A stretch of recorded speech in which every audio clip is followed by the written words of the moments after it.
to Kocosports, the podcast. We've been promising to do this for 970 years, and we plan to do it weekly. So, semi 976 years show where we're going to talk combat sports news, and we're going to focus on it, and we're going to make everything great. We're waking up, we're 40 years old, we're like, hey, we used to do this in radio. If I could turn my life around, maybe I can make really bad jokes about great athletes for a living again. Either way, we can hang out with my good buddy Jerry. Jerry, welcome to something we used to do professionally a long time ago, and now we are testing it out again.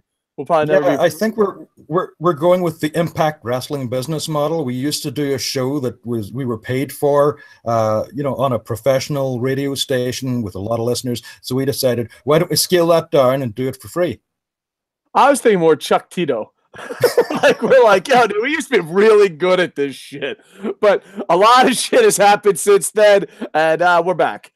All right. Yeah. Well, first of all, let me just stop you right there before we get any further. We just literally, half an hour ago sat down and we looked at the list of subjects we were going to cover, and we looked at what order we were going to cover them in, and we said, Chuck Tito, that's definitely something that we should talk about. That was supposed to be our second to last article, but you brought it up in the first minute of the podcast, Dave. That's okay. That's like a little teaser. That's how it works. You're like, we'll talk Chuck Tito later. Be there. Ronda Rousey?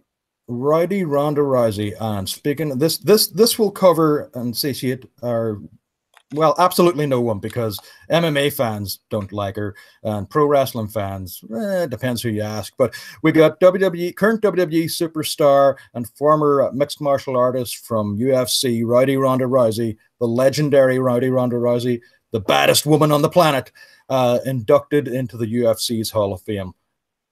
I'm really happy for her. I'm a huge Ronda Rousey fan. First off, her judo is sexy as fuck. I don't know if in these worlds you're allowed to say, dude, is there anything sexier than a woman who does judo? Like, for real, ladies, the sexiest thing you could possibly do is judo. Second thing. Whoa. Why? I don't know. Judo is like my favorite martial art. I like jiu-jitsu too, but I like judo a lot. And like during Olympic times, I watch women's judo, and I'm like, all these women can be my wife. Every single one of them. They're absolutely awesome. I don't know. I just find judo attractive. I also find, we're getting way off topic. Not that we've ever done this on this show. I also find certain occupations more attractive than others. Like teacher, nurse kind of makes sense. They're like, oh, they take care of people. So I'm like, I find teachers attractive. I find nurses attractive. Obviously, I find translators attractive. I don't know why. It's like I can't date anyone outside of translators. It might be because you live in Japan and don't speak Japanese. That's a possibility. But you know what shocks me? Like a weird one? Convenience stores. Like 7-Eleven. If a girl works at 7-Eleven or Family Mart, I'm like, wow, she's really attractive. And I don't know why. And train conductors. Maybe it's the uniform. Like, yeah, the Japanese, they have like, do they have a uniform at 7-Eleven? Yeah, well, they have like that little button-up shirt and have like the little logo wherever they are. Family Mart, Larson, it doesn't matter. I find the girls that work at convenience stores to be attractive, and the train girls. Like the train girls are up in like the little train uniform and they run up, and I'm like, you're fucking adorable. And the funny thing is, like, I guess outside world, normal people, let's just say normal people, they're kind of intimidated to talk to the bartender girl. It's like, oh, she gets hit on a lot. Have you that feeling? I'm friends with all my bartenders, so like I don't have that feeling. But I've seen guys who are like, oh, I don't want to talk to the bartender because she's hot. You know what I mean? Like, okay, I understand, whatever. 2 beers, please. But like I'm that way at like 7-Eleven. I'm like, oh, she probably gets hit on all the time. I'm like, I just want this coffee and to leave. So yeah. But Starbucks girls, fuck that. Coffee shop girls, fuck that. They're all fucking snobbish 7-Eleven wannabes.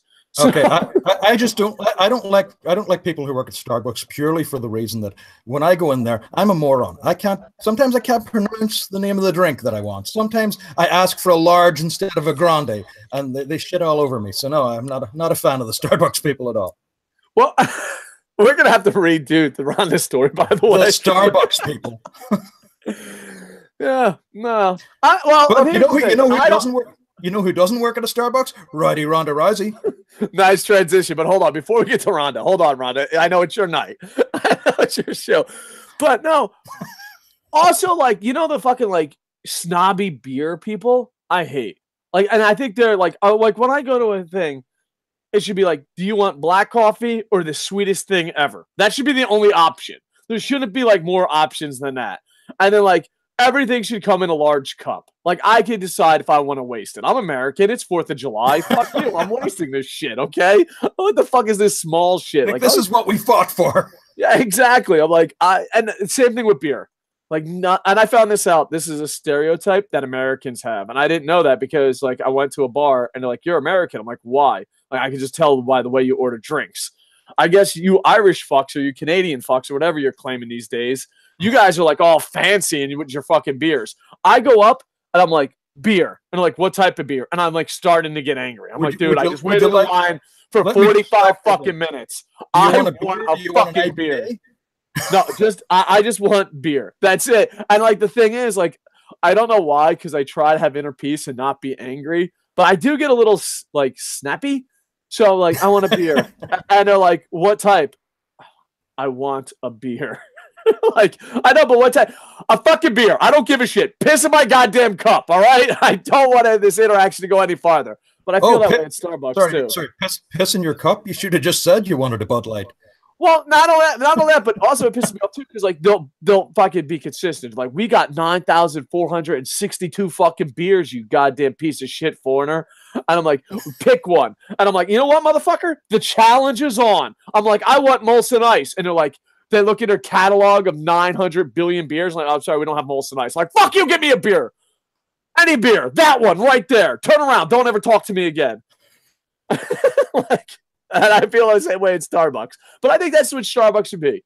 Super beyond sweet that like you're just eating a bowl of sugar or black coffee thrown in your face. There should be no more options. And if you want, you know, I don't want to get you know, political here. Maybe there should be 2 lines. You know? They're like, welcome to welcome to like what could be like, welcome to sweet ass Starbucks and welcome to dirt Starbucks. Which one do you want? Do you want dirt with water or do you want the sweetest thing you've ever put in your mouth? And you're like, all right, this is a tough decision. What kind of day am I having? So, Ronda Rousey. Well, I was about to say when you're going through that whole effort at the Starbucks, how do you know that the barista there isn't also a judica? And they're gonna like, you know. Well, she has to open up with that, like, because then you're gonna go and you're gonna start hating the chick right away because you know she works at Starbucks, but really she could kick your ass. You'd be turned on by that. Here's my perfect girl. Not that I'm too picky here. Okay, hear me out. Okay, wait. Is your perfect girl Ronda Rousey? Well, if does she work at a 7-Eleven? I say yes. Like, if she ever served time, I mean, I didn't hear the full speech, but I don't know if she mentioned anything about 7-Eleven. So, if Ronda Rousey works at 7-Eleven, she's the perfect girl. Or Family Mart, or Larson, or any of them. Oh, God. Can you imagine if she worked at a Wawa? I'm sorry, that's hot as fuck. Ronda Rousey, groundbreaker, pioneer. So, I'm going to... I knew this was going to go either 2 ways. We were going to rant about dumb shit. I think we were going to rant about dumb shit or it would be too serious. There's no balance of dumb shit and serious with us. I think the dumb shit won full out. I think that when you did the show, good luck editing this. Good luck editing this. Yeah, you want to just take it from the top. Yeah, Ronda Rousey, she's in the Hall of Fame. The thing is, A, she's humble. B, I think everyone's full of shit. I know this is going to sound crazy. I have no idea. I love Ronda Rousey more than a straight man should. That doesn't make sense. Moving on. But I love Ronda Rousey more than a human being should, okay? I think she's one of the greatest human beings ever. She does judo. Rumor has it she worked at 7-Eleven. I don't know if that's true. You know, her judo's awesome. She's a mixed martial artist. She's groundbreaking, all that. She's got that little bit of a sassy attitude that I like. She is like what all these women movements should be about. Yet, no one fucking likes her. Like, WWE is like, oh, it's all about the women's movement. And here comes a woman who really fucking whoops ass and can really fucking do it. And like, boo! Boo! We like athletes that've been here since day one, like Roman Reigns. Oh yeah, he sucks too.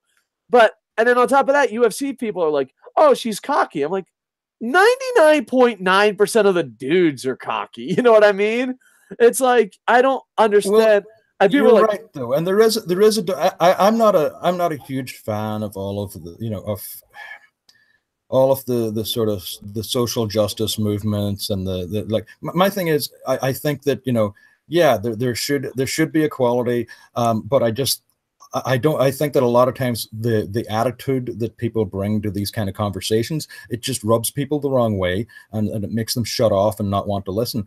In the case of Ronda Rousey, or any woman in MMA, when you look at what a guy would, or how they would respond to a guy who made some of the statements that Ronda did, or had that cocky attitude, this is a case where I would say, yeah, there's certainly people who just don't like Ronda Rousey because her attitude and the fact that they're not used to a female with that attitude, and that just rubs them the wrong way.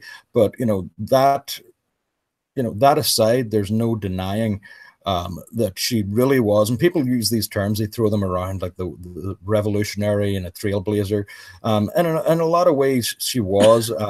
Although I would turn around, I would say that maybe a Gina Carano paved the way for Ronda Rousey. But Ronda Rousey in her own right established that division, and people will turn around and say that Ronda, her opponents were not what they should have been, that they were lined up, they were handpicked for. I disagree. I think it was a brand new division. You know what I mean? Yeah, that's where I'm going, because I think that when you actually look at that, the people are like, oh, she wasn't as good as she was made out to be. And it's like, no, it was a brand new division. Nobody knew what was going to happen. You put all of these different women in there, and, no matter how you call it, she tapped everyone. She tapped everyone they put in front of her with that armbar. At the time. Yeah. So, I mean, she did that. You can't deny that she did that. And, it's like the people who, will turn around and they'll shit on Brock Lesnar for his run in UFC. And did he get catapulted into fights that he wouldn't have received had it not been for his pro wrestling stardom? Yeah, certainly he did get that opportunity. But, when you say, oh, he was never that skilled, and it's like, if you haven't beaten, if you haven't beaten the same people, yeah, if you have, and they're like, and people are like, oh, but Randy Couture was, he was past his prime. Yeah, he was still Randy Couture. Have you beaten Randy Couture? No? Then shut up. I think MMA fans are Star Wars fans. And what I mean by that is they make up what they think it really is compared to what it is. They're like, oh, fucking, it should have nothing to do with pro wrestling. I love Pride. Funny thing about that. Second, like, WWE, there would be no women's movement in WWE without Ronda Rousey. They fucking tried to recreate the phenom that's Ronda Rousey. And then Ronda Rousey gets there and you're like, you're not one of us. Like, bitches, none of you would exist without me. You know what I mean? And I mean, if you actually stop and look at it, look at how incredibly well she's transitioned from MMA to pro wrestling. And she did it the right way. She did the opposite of what CM Punk did when he went from pro wrestling to UFC, because he went from pro wrestling to UFC with this big ballyhoo about CM Punk's arriving, and he didn't really have the training that he should have had, and he sort of went in there extremely unprepared for what he was going to be facing. Ronda, on the other hand, quietly, very quietly, you only ever saw, like, once or twice you saw maybe a video that someone took on their cell phone of her at the gym training in a ring and trying some stuff out long before she had committed to WWE. So she had been training. First of all, she'd been a fan her entire life, and regardless of what anyone says, being a fan of pro wrestling before you become a pro wrestler is half the battle, because there are certain things that if you've been watching them since your childhood, they're going to be more instinctual to you. That, obviously you need to train and you need to learn the proper way to do things, but there are certain things that you're going to pick up and you're just going to know them, as opposed to someone who just comes across and decides, oh, there's money in pro wrestling, I want to be a wrestler. I think that, you know, for all of the effort that she put in, and she trained quietly whilst she was still in the UFC and doing movies, she quietly pursued pro wrestling training. And then they bring her into WWE, and I honestly think that you know, she put on a tremendous performance both times that I've watched her wrestle now. In her debut at WrestleMania and again against Nia Jax. I think that she deserves all the credit in the world for being, you know, someone who's become an extremely competent professional wrestler, as well as someone who's, you know, quite honestly, is a legend in UFC. She built the division, and I mean, no matter what anyone says, you know, she did that. She tapped all those people. She won all those matches. You know, whatever your opinion of her opponent, unless you've been in there and done that, then I don't really think that you have room to criticize it. And before Dana White became like a cartoon character puppet, he would always be like, "Oh no, women ain't gonna be here. I have an opinion." And like, she had to break down those barriers. That's why, like, when you go to MMA Fighting, the YouTube page, it just shocks me. She gives a humble speech. She gets her trophy. By the way, that's a horrible trophy. Go with the glass face again. What the fuck was that trophy? That trophy was horrible. This looks like the Warrior Award. Yeah. So I miss the old ones, the glass and the picture.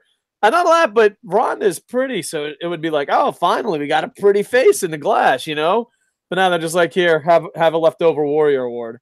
Yeah, I don't know. The UFC really got to step up. Because, like, back in the day, they would have, maybe she's going to get the glass one at the event. Maybe I'm jumping a gun here. Because remember, they would always bring the Hall of Famers to the Octagon, and then they would get the glass one. Oh, Ronda, I hope you get that glass one. That's awesome. So, yeah. But you go on like MMA Fighting or whatever, and that's the one I went to, the YouTube page, and like it's like half and half with likes and dislikes. How the fuck can you dislike Ronda Rousey, especially if you're a women's MMA fan? Like, the only person I could see disliking Ronda Rousey right now in her career is like, a woman should be in the kitchen baking bread, and I'm a stereotypical old man jerk. Like, outside of that guy, who the fuck doesn't like Ronda Rousey? Seriously. I mean, I've asked people, and they're like, well, she gave an attitude during Tough. Like, get the fuck out of here with that shit. Dana White is pissing in goddamn Wheaties every fucking day, yet you fucking worship that fucking bald fuck. She's like, oh, sometimes I don't shake hands in the octagon. It's like, oh, Jesus fucking Christ. No one makes George St. Pierre special. Not everyone's fucking George St. Pierre. If everyone's George St. Pierre, there are no George St. Pierres. Ronda, I love you. Congratulations. And you need a better trophy. Well, you know, the other thing that makes George St. Pierre special is that out of the 7 billion people on the planet, George St. Pierre is the only one to have been abducted by aliens during a major pay-per-view event. Oh my God, I love George St. Pierre. He's the fucking greatest.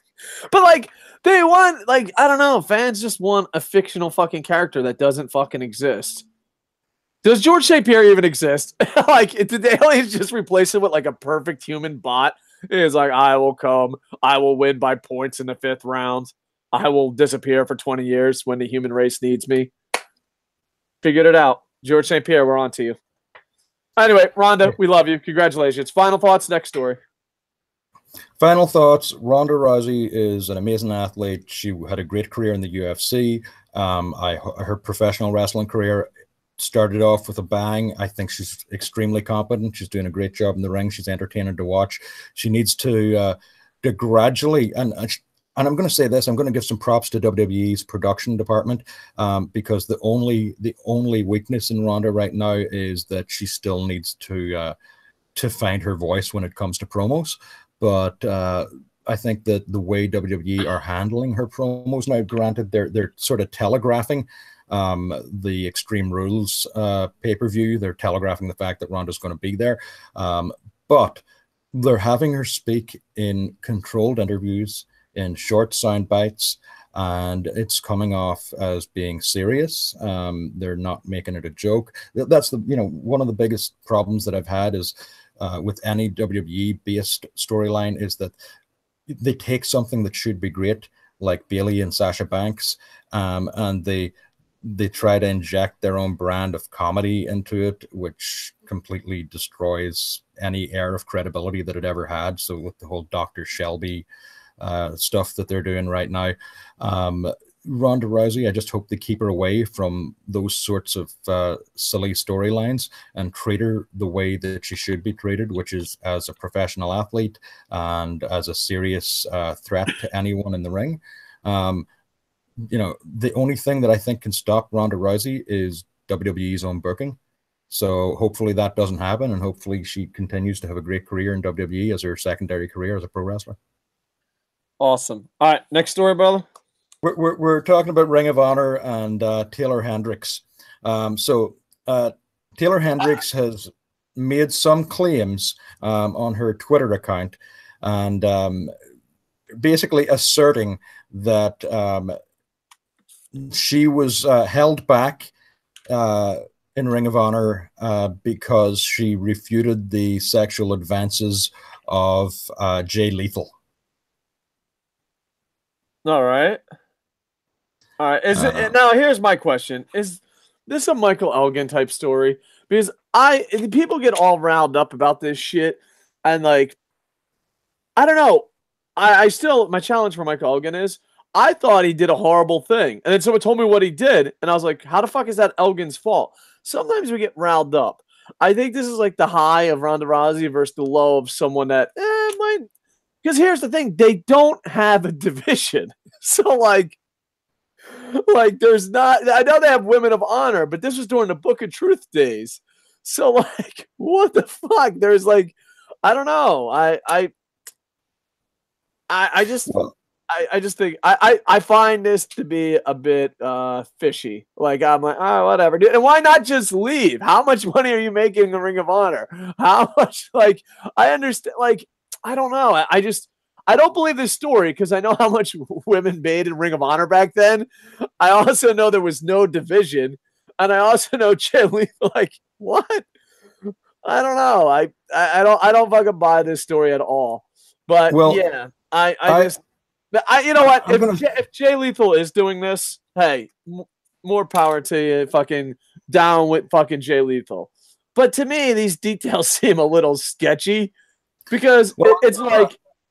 My only problem is with this sort of thing. I mean, if this happened, yeah, I agree, it's absolutely terrible, and that's something, there should be action taken, whether it's legal action or whether it's whether it's Ring of Honor themselves. But I mean, if it actually happened, then that would mean Ring of Honor is complicit in this. So what she actually is saying, someone on Twitter responded after she made the initial allegation, and they said that Jay is now a 2-time Ring of Honor world champion and the longest reigning ROH television champion, the only man in the history of ROH to become the undisputed champion, world and TV at the same time. No offense to you or anything, but what have you done lately? And her response was, oh, the dude that you're standing up for is the same dude that told me because I didn't sleep with him. They sabotaged my career and took me off TV. That's what I think of the almighty Jay Lethal. So, I mean, she's literally outright. There's no ambiguity. There's no hinting that something was done. She's literally outright saying that, and that Jay Lethal sabotaged her career because she wouldn't sleep with him. Now, well, here's my thing, and I don't know if this is true or not, but can we do this universal rule? When shit like this goes down, come out right away. Don't be like, here's the thing. Yeah, sure, maybe I had a couple fucking guys touch my butt in 1972. They're like, hey, nice butt. And I'm like, okay, dude, don't touch my butt. And I walked my business. But I can't be like fucking, it's 2018. Be like, hey, dude, back in 72, someone touched my butt in a bar. Like, you have to, bam, you got to bring that shit up like right away. Like, hey, don't touch my butt. Hey, no, this is fucking wrong. And I understand, like, back in the day, hey, it may have been harder. But now it's like you got a social media fucking army. And if you don't do it right a fucking way, to me, it just seems like, oh, well, why didn't you bring this up sooner? And I completely understand, like, oh, there's pressure, there's this. But Ring of Honor, you don't get paid that much money. There's not a women's division at the time. Does Jay Lethal even fucking have? You know what I mean? Well, how much? My thing is, how much power does Jay Lethal have in Ring of Honor? I Because mean, was he a booker? Was he like, you know? at this point, apparently he was talent. He was their champion, but I don't understand. And no offense, because I think Jay Lethal is a phenomenal wrestler. He's an extremely entertaining guy. And I've never, I can't say that I know him personally. I've met him on like 2 occasions, but he came off like a really nice guy. I know that that doesn't mean anything in the grand scheme of things, because you never know what someone's like personally behind closed doors. But it's just hard for me to imagine that holding the Ring of Honor championship gives you that much sway with the company. I mean, if you look at like some of the stuff that went down with Alberto El Patron in Impact, he was the champion. He was holding their championship. There was the incident at the airport with Paige, and you see that it's very easy to turn around and punish someone, or remove them from TV, or strip them of the championship. And I can't fathom that Jay Lethal, as good as he is, I can't fathom that he was drawing so much money for Ring of Honor that Ring of Honor decided, you know what, we absolutely have to have this guy, whatever he needs. That's whatever he needs. If he's got a problem with Taylor, we're taking her off TV. It's just hard for me to fathom that was the case. No, what it is. She was probably a pain. This is my theory. Because you have to come right away and bring the thunder if it's true. If you don't, because you see it all the time. There's this movement. People come up like, oh, we'll just say anything on Twitter. It'll fucking get going. Like Elgin, I still have no idea. Like, someone fill me in what Elgin did wrong. I want to know. Like, that is my question to you. Because to me, if Elgin get in trouble for what he did, which I don't have no idea what he did. Like, I don't know. Maybe there's a detail I'm missing, and please fill me in. I'm willing to be educated. But if we're just mad at Elgin because he told someone to call the cops, whoa. Michael Elgin's not a vigilante. On top of that, what power does Jay Lethal have? Second off, she also hurts her damage by saying, like, later, she's like, oh, the House of Truth was about her, and she like insults everyone. I kid you not. I love the House of Truth. I thought it was the greatest fucking gimmick in the world. I love the fucking manager. I always just saw her as like, oh, there's that girl with the House of Truth. Like, I never saw her as like the key part. I never saw, she's no fucking Miss Elizabeth. And like, to me, to be like, oh, I'm the fucking main person. It's like, no, you're not. You're not at all. I'm sorry. Yeah, and the other issue that I take with this is going to the court of social media with it. Yeah, like, if something happened in my personal life, and I with my personal life and my online life, I try to kayfabe my personal life as much as possible, because not me. I'm pretty fucking honest. Well, but it's one of those things where Jerry and Boom Boom kayfabe my life more than I do. Go on. Well, it's one of those things where I don't understand the psychology behind bringing that out into social media, unless you're looking to harm the other person in some way. And I mean, it's perfectly justifiable that you might be, because maybe you want to extract some kind of revenge because of how you feel that you've been wronged. The problem with that is that the proper way to go about this is, first of all, go to your employer, or go to law enforcement, take the legal route and address it that way, because that's the only way there's really going to be any kind of resolution. But when you accuse someone online, once that accusation is out there, it's kind of like, even if after the fact you retract that, how when you post a news story, 100% of people are going to read that first story, and maybe only 30% of them are going to see that retraction. So once you do that, you've already tarred that person. And not that, but why didn't you do it sooner? And why now? Like, that'd be my first question. Why not sooner? Why not go to the cops? Why not go to Ring of Honor? Yeah, like, I know what I hate too. Questions like that. They're like, you're a fucking jerk and you're not being sensitive. Like, no, I'm just trying to find out the truth. Well, You know, I'll just bring up, this isn't like, this is far from the first time that these sort of allegations have come out. I mean, we can look back, you know, only maybe 10 or so years ago when you had those allegations about Dave Bautista and Melina on SmackDown, similar allegations. But then if you want to go all the way back to like the 1980s, you had the you know, the Ring Boy scandal with WWE, where there was you know, you had announcers accusing Pat Patterson and other people of stuff. You had you know, so these things have gone on in wrestling for a long time. It's not like it's brand new. And I guess years ago, you know, they didn't bring it out into the court of social media, but they did in a way. They went on shows like Phil Donahue and on local regional news shows and made these kinds of accusations. But I could, back then they were accusing people that were like the booker and the head of talent relations and even Vince McMahon himself. So I mean, but they made these accusations more or less immediately after they were fired or after the events were purportedly happened. Nowadays, you're having people who are waiting years to make those accusations. And so I sort of look at it and go, you're telling me that maybe you were scared for your job or you were scared for your career, and so you held back on making these accusations. But I could understand that with a Vince McMahon or a Pat Patterson. You know, I could understand that with high-ranking people within the industry. I can't understand at the level of Ring of Honor and Jay Lethal that you're like, oh my God, this man could ruin my career. There comes a point, and I know this is like not cool to say, but there comes a point where your career and price is a factor. Like if you're like, I'm fucking Oprah Winfrey, either way, you are Oprah Winfrey or you're fucking Oprah Winfrey. Yeah, that changes your lifestyle if you lose her. You know what I mean? But then, like, there's people like, oh, I worked at 7-Eleven and this guy with this creepy coffee came by. And it's like, no, there has to be, like, a line where you're like, the career's not worth it. And I think Ring of Honor is really close to that line. You know what I mean? I bet you Ronda Rousey wouldn't take any shit if she was working at 7-Eleven. Exactly.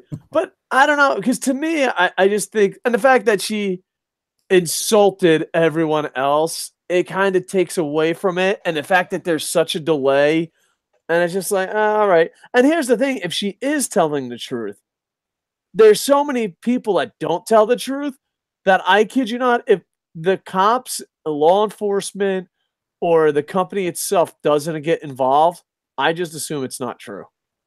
And I know you're not supposed to assume anything, but it's just like, how many times is I know that, but like, and I fell for it. I fell for it with Elgin. Like, I didn't know anything about the Elgin case. Man, that sucks, Elgin. I thought he was a great fucking guy. It sucks what happened to him. Didn't know the facts or anything, just heard the social media buzz. And then, like, I watched one YouTube video, and I want to say I'm uneducated, so if someone wants to correct me on the one YouTube video, he was like, what he did was absolutely correct every step of the way. Like, what? I don't know. And also, too, I also think it's an excuse. Like, oh, I didn't make it. Let me fucking make an excuse. Oh, I didn't make it. Let me make an excuse. You know what I mean? Yeah. It's kind of like you ever notice? I back to this. There's always the how they feel about you while you're dating, and then how they feel about you how you break up. They don't match up. I also feel that way about jobs. You know what I mean? When you have the job, it's like, this is the greatest job in the world. I'm so glad I'm part of the House of Truth. They lose the job, and they're like, everything is fucking horrible on everything. And I think it's one of those cases. I think it's, and I could be wrong. But call the fucking cops, not fucking Twitter. It used to be that people were considered innocent until proven guilty. And for somehow now it's like, because, you know, when a lot of these, and I don't just want to say it's women, but when anyone comes out and they say, oh, I've been sexually harassed, and if you question the fact that they, you know, whether or not that's true, you're vilified for that, because people say, no, you should never question that. You should believe the woman always, 100%. It was, and I believe it was actually Hillary Clinton at one point got up and made a speech and said, you know, when these women come out and they're brave enough to tell us that they've been harassed, we shouldn't tell them they're lying. We should believe them 100% of the time. And I'm like, okay, well, that's noble, but and it's, you know, very nice for them, but you know, then what happens to innocent until proven guilty? And it No, seems to be flip-flopped. I think they should be protected. They should be listened to. They should be taken care of. But Yes, exactly. facts have to be a consideration. You know what I mean? Like, it reminds me of an episode of The Simpsons where they had the talk show and they were talking about whether Homer Simpson molested someone, and she's like, she asks the woman what happened, and she starts crying, and the host says, "Oh, don't worry, your tears say more than real evidence ever could." Yeah. So yeah, to me, it's like, don't be disrespectful. Don't be like us. You know, don't be fucking like, the cops shouldn't be hosting a podcast. They're like, why did you go to Twitter, you fucking stupid asshole? Why didn't you come to us? I mean, don't fucking handle it like that. But hear their fucking story and then like, all right, we're gonna check into this, and then go with facts. Just fucking go with facts. Like, because here's the thing, you know, if a woman like ever is like, oh, you did this, like, call the cops right now. Call the cops right now. That's it. You just call the cops. Like, if you're a guy, like, yeah, just fucking call the cops. I'm on. I'm like, yeah. Like, oh, yeah, I'm fucking afraid. Go call the cops. Let's videotape everything. Like, it's got to that fucking point where it's just ridiculous. So, well, and like, here's the thing. It's got to a point now where, like, if a woman complains about an ex-boyfriend, or that's not true, when a man I just don't believe them. They're like, can you believe he fucking did this? It's like, it's not just women. It does go both ways. I mean, because like people have gotten to that point where they're just so filled with hatred now that they just want to hurt that other person regardless. So I mean, they'll claim all sorts of stuff. I've even seen people see so far. I've had guys tell me that when they go out on a date with a girl, or they meet a girl at a club or something, and you know, whatever, they get intimate on that first night that they're together. They go back to his place. What a bunch of whores. Go on. Well, when that happens, they're saying one thing they've learned is they'll take her out for breakfast the next morning. They'll take her to a restaurant where there's a lot of security cameras, a lot of people around, just so that they can be seen on camera having breakfast with this girl, laughing and joking and having a good time, because they're worried. Because they, like, even though the night went well and they like this girl and they think that maybe there could be more, in the back of their mind somewhere they're like, but if she changes her mind later and decides that that something I did, it's everything seemed consensual, but if she decides after the fact that it wasn't consensual, or she reflects on it and says, you know what, now that I think about that, I wouldn't have made that same choice had I not been drunk or whatever. They want to at least show that the morning afterwards, she was still on good terms with them, and that they went out to a public place and they were dining together, and that, you know, so it's real. There's a paranoia now because of all the accusations, and and it's saying that, I mean, there's always been that sort of paranoia around professional wrestling anyway. But I would say that, you know, when it comes to Taylor Hendricks, I honestly, I hope that it didn't happen. I mean, if it did happen, she deserves justice. She deserves her story to be told. And, you know, both Jay Lethal and Ring of Honor need to, you know, learn a lesson from this, that this kind of behavior won't be acceptable. And that why did you wait now? Is it because he just wanted to tell? Like, the timing is weird, and not only that, but like, if she goes to Ring of Honor and then goes to the cops and then says, "Oh, fuck off," blah blah blah blah, and then they're just, nothing happens, then maybe go to social media. But the way Ring of Honor is saying this, it's like Ring of Honor just found out about this. You know what I mean? It's like, why didn't you bring this up earlier? Well, I would also say that the opposite is true. So, as I said, if she, if she's telling the truth, which is very possible that she could be, if she's telling the truth, then they need to be punished. They need to, you know, revamp how they do business and understand that this isn't acceptable, you know, going forward as a company. But if it turns out that she's lying and none of this actually happened and she's made these accusations, then I believe there should be some kind of legal repercussion for her, because either way at this point, even if it's found out that, you know, this didn't actually happen and it was just sour grapes on her part, right now, you know, it's going to follow Jay Lethal for the rest of his career. Yeah. So yeah, well, I feel like this is the Rob Feinstein of this show. if you didn't do it, I'll pretend you said 18. Wink, wink. Yeah, if you didn't do it, I'm sorry that you're fucking. You know, if it happened to you, like, oh, that's fucking horrible. I hope you get justice. But if it didn't happen to you and you're just making this shit up, you're just a fucking horrible human being. Period. You know what I mean? You're just a fucking horrible human being.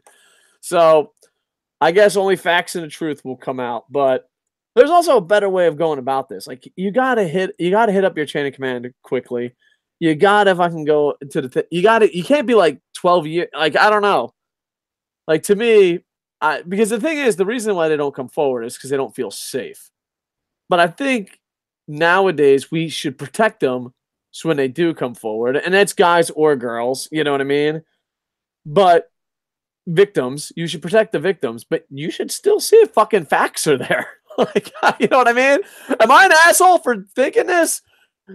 Maybe. No, I would have to agree with you. And I mean, it's you put it best when you said that the victim or the potential victim or they should be protected, and they should be heard out, but they should be heard out in private by the authorities, not in the court of public opinion, because the problem with the court of public opinion is that it never, that never goes away. And that's, as I say, right now, whether this is true, whether it's fake, for the remainder of Jay Lethal's career, that's always going to be there hanging in the background, and people are always going to whisper about it and talk about it and say, oh, well, you know what I heard about Jay Lethal years ago, this is what happened. And so that's always out there now, and he has to, if he's innocent and he didn't do this, he still has to live with that, and I just don't think that that's fair. So yeah, so hopefully it goes good. But if you're ever a victim of something, you got to announce that shit right away, period. Because here's the thing, you remember, like, back in the day, as well, I'm gonna Americanize this, but I'm sure every country has it. There's the American dream. Like, the American dream was to buy American dream, baby, a house. Yeah, well, yeah, of course. But it was like to buy a thing. Now the American dream is, oh, I'm so, it used to be like, I'm so rich and famous, I can buy my mother a house. Now, like, the reality of the American dream is, I'm so rich and famous now, all my ex-girlfriends said I abused them. I know it sounds fucking horrible, but it's kind of fucking true. So look at victims. Hear me out, boys or girls, men or women, and everything in between. Go fucking right away and stop it right away. And bam, problem solved. Problem staying solved. Next story. All right, let's move on to something that doesn't involve anyone getting harassed in any way. Well, actually, you know what? Sorry, this story also involves someone getting harassed, but he's getting harassed by a boxing promoter. He's getting harassed to sign his $15 million contract, and I wouldn't have to be harassed for that. I will sign a $15 million contract right now, and I have no idea what it's for. But Eddie Hearn is in negotiations with Wilder right now. He has announced Anthony Joshua's next two fights are going to be staged at Wembley Stadium. And if you remember the last big fight at Wembley Stadium, it was a real spectacle, and it was a huge thing for boxing, not just in the United Kingdom but all around the world, because for a while there, you and I both had talked about how boxing, at least online, with the online fan base, when it comes to, say, Kocosports, for example, boxing has always been the least to draw on the site. So I mean, we've had the wrestling stories that always did well, the MMA stories always did well. Boxing was always our poorest performing segment online, it was always, there was a lot of people said boxing was dying sport. That fight in the United Kingdom did some amazing things for for the general public when they saw that sort of spectacle for a boxing match that wasn't a sideshow match like the McGregor Mayweather fight, but an actual boxing match. It did some amazing things. So the next two fights are also going to be Anthony Joshua's next two fights also going to be staged at Wembley Stadium. And what they're pushing for, the promoter Eddie Hearn is trying to set things up so that they can unify all of the championships so they can unify all 4 boxing titles. So that's the big push right now from Eddie Hearn, and he's trying to get Wilder to sign his contract right now, by naming the date and the venue of the fight. So what are your views on that? What do you think about the unification, the grand stage that they're putting boxing back on? I am going to beg that he signs the contract. And don't do it for the $15 million. Don't do it because of anything. Don't do it for the $15 million. Don't do it for the publicity. Don't do it for the Twitter followers. Don't do it for the whatever. Do it to save boxing. First off, we have boxing fans that basically just yell at people that are interested in boxing. That's what boxing fans have become. Like, hey, I watched Rocky Balboa. Shut the fuck up. Hey, I'm interested in this McGregor. Shut the fuck up. I'm like, all right. So first off, boxing fans, chill the fuck out and stop telling people to shut the fuck up and they're not experts. All right. We actually need these fans. We need to, make the sport popular. There has to be new fans. Now, granted, they're going to act like MMA fans and fucking, that's a whole other topic, but we need boxing fans. And when was boxing at its highest? Was when Mike Tyson, growing up as a kid, he was the world heavyweight champion. Mike Tyson, George Foreman, Evander Holyfield, and even before my time, Ali, they knew who the heavyweight champion was. The average person knew who the heavyweight champion was. You could go on anywhere in the world and be like, who's the heavyweight champion? And they would know Mike Tyson. They would know Muhammad Ali. They would know George Foreman. They would know, Evander Holyfield. Hell, even Riddick Bowe. Riddick Bowe is fucking more famous. Today, I want you to go to a challenge. I don't want you to go to your local boxing gym. I don't want you to go to the grumpy guy who says everyone thinks they're a boxing expert. Minus boxing gyms and minus the really old cranky guy that looks like us screaming, "You're not a boxing expert!" All right? Eliminate those fucking 10 people of your life and go around town asking who the heavyweight boxing champion of the world is. I guarantee they'll say Mike Tyson more than they will fucking anyone else. Or they'll be like, is it one of the 7 Klitschko's? I mean, we need to save boxing. And here's the thing. Boxing fans, purist, the cranky guy who's yelling at people saying you don't know shit about boxing, you're not a boxing expert.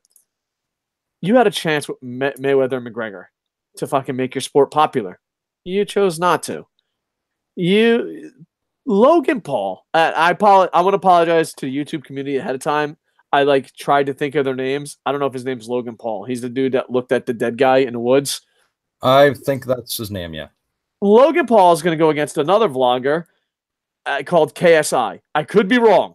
All right. I don't know what his initials are, but he goes by 3 letters. All right. So for the sake, I want to apologize. We would never have anyone in professional wrestling that would go by 3 letters. I just want to apologize to the YouTube younger community. I'm old. We used to do this on radio. Ask your grandpa what radio is. But Logan Paul, KSI. More people are going to watch that. More people know about that. More people know about McGregor Mayweather. More people are getting into UFC. The UFC is the cool thing right now. Here's the problem. We need to make boxing cool again. We need to make boxing great. We got to stop yelling at people. They're like, this is a fucking freak show. Fuck you. You know nothing about boxing. Because I guarantee every person that got yelled at that you're not a boxing expert said, well, I watched Mayweather McGregor and everyone around me was a fucking asshole. I'm good. I've seen boxing. I'll wait till the new Rocky movie comes out. You know what I mean? We need to have one heavyweight champion. Gerry, you work in Kocosports marketing. You're surrounded by boxers all the fucking time. Be 100% honest. 100% honest. You work with boxing gyms. You work with professional boxers. Your business makes a lot of money off boxing, right? Kocosports marketing is a big part of boxing. How many of your employees, or not even employees, but day-to-day contact people, could list off all the heavyweight champions? I don't know, maybe 15%. 15%. Yeah. This man makes a living off boxing, and he goes to boxing gyms. He markets the boxing. He knows professional boxers. and only 15% of people in that business actually know who the heavyweight champion is. We need to unify this. Yeah, one of the things that I'm going to say is a lot of the shows around Toronto, Mississauga area, there's some amazing boxing talent, like some really phenomenal, and some of the events. I mean, the last big event from United Promotions, like top to bottom as a card, like a lot of the matches were sleepers that you weren't expecting that they were going to be as good as they were, but top to bottom, it was had the crowd on the edge of their seat. The problem is that the majority of the crowd are the hardcore fans who are always going to be there. And when you're going into those larger arenas, you want to be able to pull in the casual fans. And it is, as you said, so hard to pull in casual fans. One, if boxing is so convoluted that you don't know who all the champions are, and you don't know what's going on. I think there has to be there has to be a better way to promote that's presented in a more consumer friendly format, because with boxing, you have every several months a large fight comes along, but I think the best marketing for boxing that I've seen so far has been the All Access show. Because that's actually given people a way to follow the storyline. That's given people, they know every Tuesday at this time I can tune in and follow the story. And I think boxing needs to adopt that. Pro wrestling, MMA, we need a weekly show that is going to be on at all times. And, you can have, where you can have maybe 2 fights, and then the rest of the show is just marketing the big upcoming pay-per-view event. Then that can be like, several months out, or a few months out. But they need to adopt something, and it's going to take a massive effort on the behalf of the promoters to get together and work with each other to actually be able to present this sort of thing. It's not going to happen overnight. I'm aware of some things that are going on in the Canadian boxing world right now that will hopefully lead to something along those lines. On the wider scale, though, when you look at you look at Europe, the United States, I don't know whether that will ever happen. I just don't know if it will ever happen. But something has to change, because there's just so many talented guys out there. And like what I hate is when you're marketing for gyms and you're marketing for promotions, and you see these guys that they have all the talent in the world, but they're not getting the kudos they deserve. They're not getting the eyeballs on them that they need to. And it's that's what we work as part of what Kocosports marketing does. Is we work with these places to try and get more exposure, to try and provide them with the materials that they need, be that video content, be that music videos, or the posters, flyers, all that sort of online. But I mean, it's going to take much more than just a marketing group. That lays a good foundation, but it needs real cooperation between people. And I mean, if you go back to the main story that we were talking about, I think one of the biggest problems with this was that they were trying to get Wilder to sign a contract, and they had 2 upcoming title defenses scheduled. Both were going to be at Wembley. They've now given the first defense to someone else because they claimed that Wilder did not get the contract back to them in time. So what they said, he took too long to return the signed contract. So I'm not sure, what the issue was with that, but I mean, it obviously can't be money. But it's something where everyone is out for themselves. And I think people talk about the UFC model where fighters are losing sponsorships so that for Reebok, and they lose their freedom for certain things, but in exchange for that, the sport itself in some ways benefits, because the UFC has a lot tighter control on its fighters. Boxing doesn't have that type of control, and because of that, you see stuff like this. You see guys getting offered 15 million, and they're like, "Yeah, I'll sign it whenever I feel like I got time." Yeah. So I don't know. We just need. I think one heavyweight champion is a step in the right direction. I think Yeah, that's a step in the right direction because, like, it's just maybe it's because we're older, but the heavyweight championship was a big deal. Like it used to be. even like Mike Tyson in his prime is when I started watching boxing. But even when I mean go to the barber shops and I don't know why barber shops and boxing and basketball go together. But you'd go to the barber shops or you'd go talk to these old men and they would tell you great stories about Ali and Frazier and Foreman version .1. You'd be like, wow, this is amazing. But now you don't have that, Like, what can I tell my kid? Mike Tyson was awesome. He was in a video game. And after that, it kind of got crazy. I mean, so I kind of blame Lennox Lewis. I don't know if I should. But I'm like, this is on you, Lennox. You should have just quit those fights with the Klitschko's. But I think we need one champion is to step in the right direction. Because, the best in the world, even if he isn't the best in the world, there should be one champion so you can go up to that. Because let's say I go to one of these boxing events and I see a heavyweight champ and I'm like, oh my God, he's amazing. He's going to beat the champ. Who's the champ? I don't know. Like in the KSI title, the YouTube title belongs to KSI and you know what I mean? And the money title belongs to Mayweather, but I think he's retired. And on Punch Out, Little Mac beats Mike Tyson if you have the code and you know what you're doing. Like, you know what I mean? Like, who the fuck?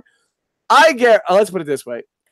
I guarantee if you go to a boxing event, they can list off more Mike Tyson Punch-Out characters, more Nintendo Punch-Out characters than they can active heavyweights. I guarantee. That is a fucking guarantee. That is my lock of the century of the week. So let's make one heavyweight champion. Even if he's a bum, let's just be like, well, I can't wait till Rocky Jones 17 beats this bum. He shouldn't have the title. Let me tell you how great Ali was. Let me tell you how great Rocky Marciano was. This guy's a fucking bum. A bum having all titles would be so much better than what we have now. You know what I mean? So, just one champion. And I will say this in defense of Lennox Lewis. Lennox actually. If you look at Canada, boxing has kind of taken a bit of a pounding across Canada in terms of its popularity, but not counting Quebec, because in Quebec it's still huge. So their scene is really on fire right now. But in the rest of Canada, it's kind of taken a bit of a pounding. And one of the things that Lennox did was he actually came back and started his own promotion. Promoting mainly in Toronto, and I think eventually to expand to other parts of Ontario. So he's taken an interest in local fighters and is trying to give them that same opportunity, because Lennox Lewis originally came up in Kitchener, Ontario, before he went over to the United Kingdom. So he's one of the guys that I definitely see your point, but I think that he's one of the guys with his heart in the right place, who's trying to do something to bring it back. But it's kind of sad that it's not getting the coverage that it deserves right now. So it's hopefully we see a title unification that will make a difference. Well, and I just want to give final thoughts. I think, even though the NBA, NFL, NHL, the UFC, even though they go up and down in popularity and what's hot and what's not, what the championship is. I think in boxing, we don't even have that. You know what I mean? Like, we don't. What's the championship? I don't fucking know. I think that has to be clear. Granted, I know there's like 97 ABC fucking groups, but if you have the four main ones, I think the whole world sees you as champion, the legit champ, So I just think for boxing to move in the right direction, we need one champ. And then granted, old people are like, nothing's wrong with boxing. You're what's wrong with boxing, old people. You are what's wrong. If you're old and cranky, like, nothing's wrong with boxing. You're officially what's wrong with boxing. I was about to call you Boom what? Boom. Jerry, Well, next story. before we do that, maybe if there's enough interest, and maybe because we complain about there's not enough coverage. Maybe that's one of the things that we should do is look into, like, we work with Kocosports Marketing works with several former world champions, and from the middleweight division, cruiserweight division. Maybe what we should do is maybe have some of the promoters, have some of the former champs come on, and actually have some guys that maybe have a little bit more of an educated opinion on the history and what could be done going forward in some of the upcoming shows. So maybe if you guys, if that's something that any of our viewers would like to see, leave a note down in the comments, and we'll see what we can do about bringing some of the former world champions and stuff on here and get their opinion, and maybe answer some of your questions as well. Yeah, it'd be awesome. We'll have to pretend we're professional. No, I refuse. That's why I draw the fucking line, Jerry. We'll just have Dave sitting there with a tie, but he's still in his underwear. First off, all right, ESPN, Fox, and all those other guys, they how can I say this politically correct? They are paid to suck dick. That's politically correct, right? That gets past the fucking censors. Yeah, I think that works. I think so. I just don't want to be like that. Like, here's the thing: if we had to, because we didn't make no money, and that's a huge advantage. Jerry's like, no, it's not. It's a huge advantage that we don't make any money because we don't have to suck any dick. We're like, yeah, dude, whatever. Because I would rather, if we had to kiss ass. I know we're not going to be disrespectful. We're not going to wait. I'll kiss ass. I don't know if I'm done with kissing ass. I'm not done with sucking dick. All right. No, we'll be professional. We're not going to bombard, because like a lot of times when you're like, I'm just going to be me. And I'm like, these are the questions I have. But I'm not going to be like also confrontational for the sake of fucking getting YouTube views. But I'm also not going to be ESPN where it's like, what do you think about LeBron James and his new underwear line? And it's like, I'm a boxer. That's my question.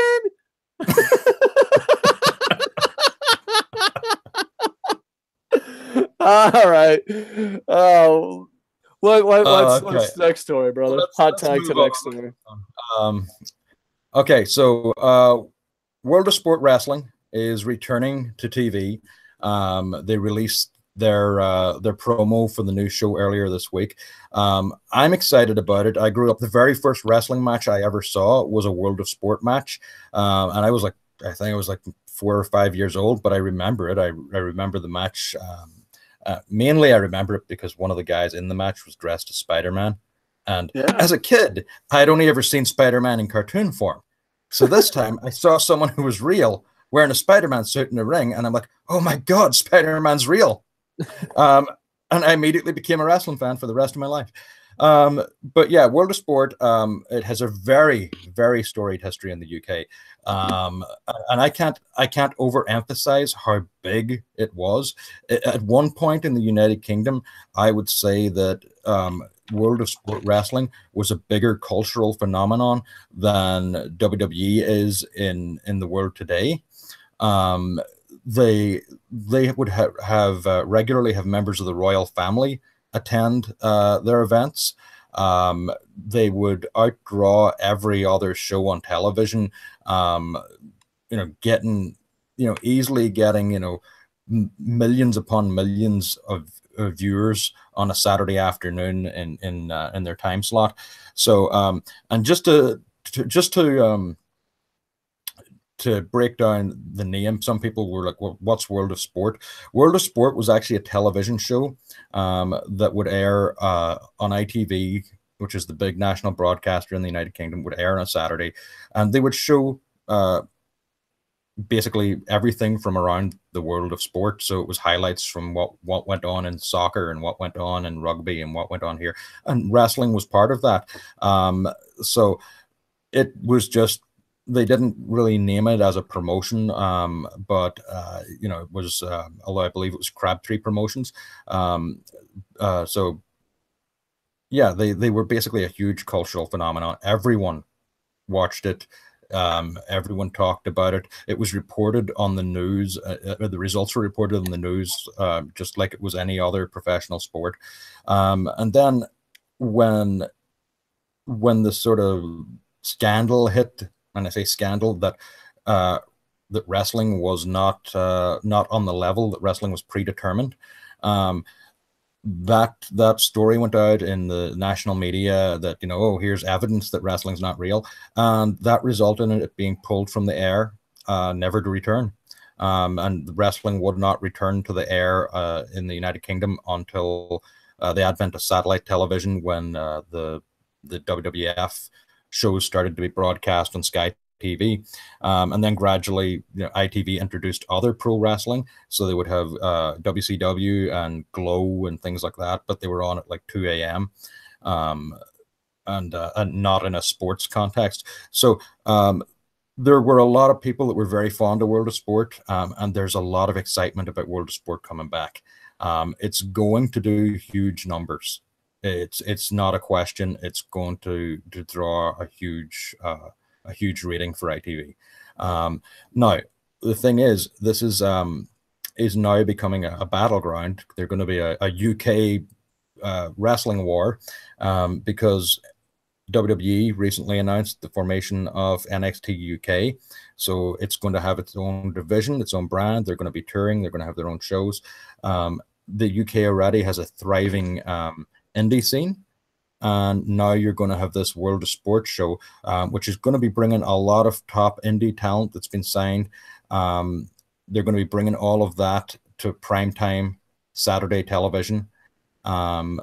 So I mean, I hope that it's successful.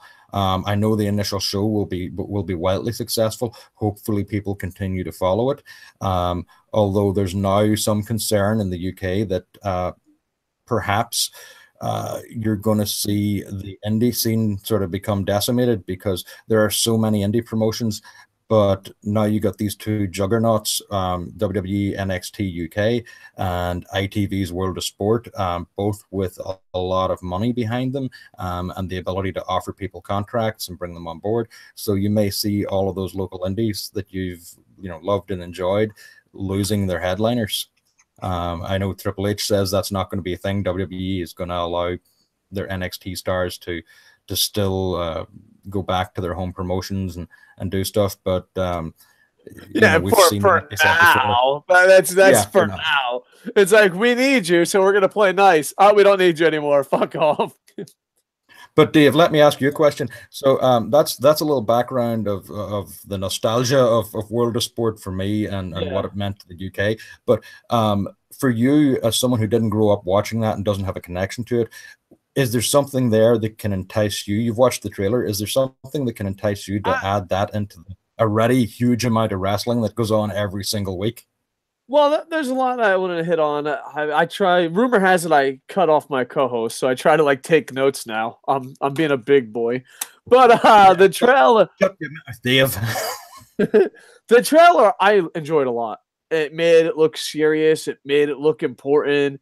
So yeah, to me, I really liked the trailer. It got me interested. One thing, sorry, I don't want to cut you off, but I do have to say it made it look serious. It made it look important. I should point out that Grado is still their champion. Well, I don't know. Grado's one of those things. They're like, Grado's like Jinko jeans. Old people will get this reference. No one else will. Jinko jeans were like the coolest fucking thing in the world. I don't know. Am I even pronouncing it right? JNCO. But I have no clue what you're talking about.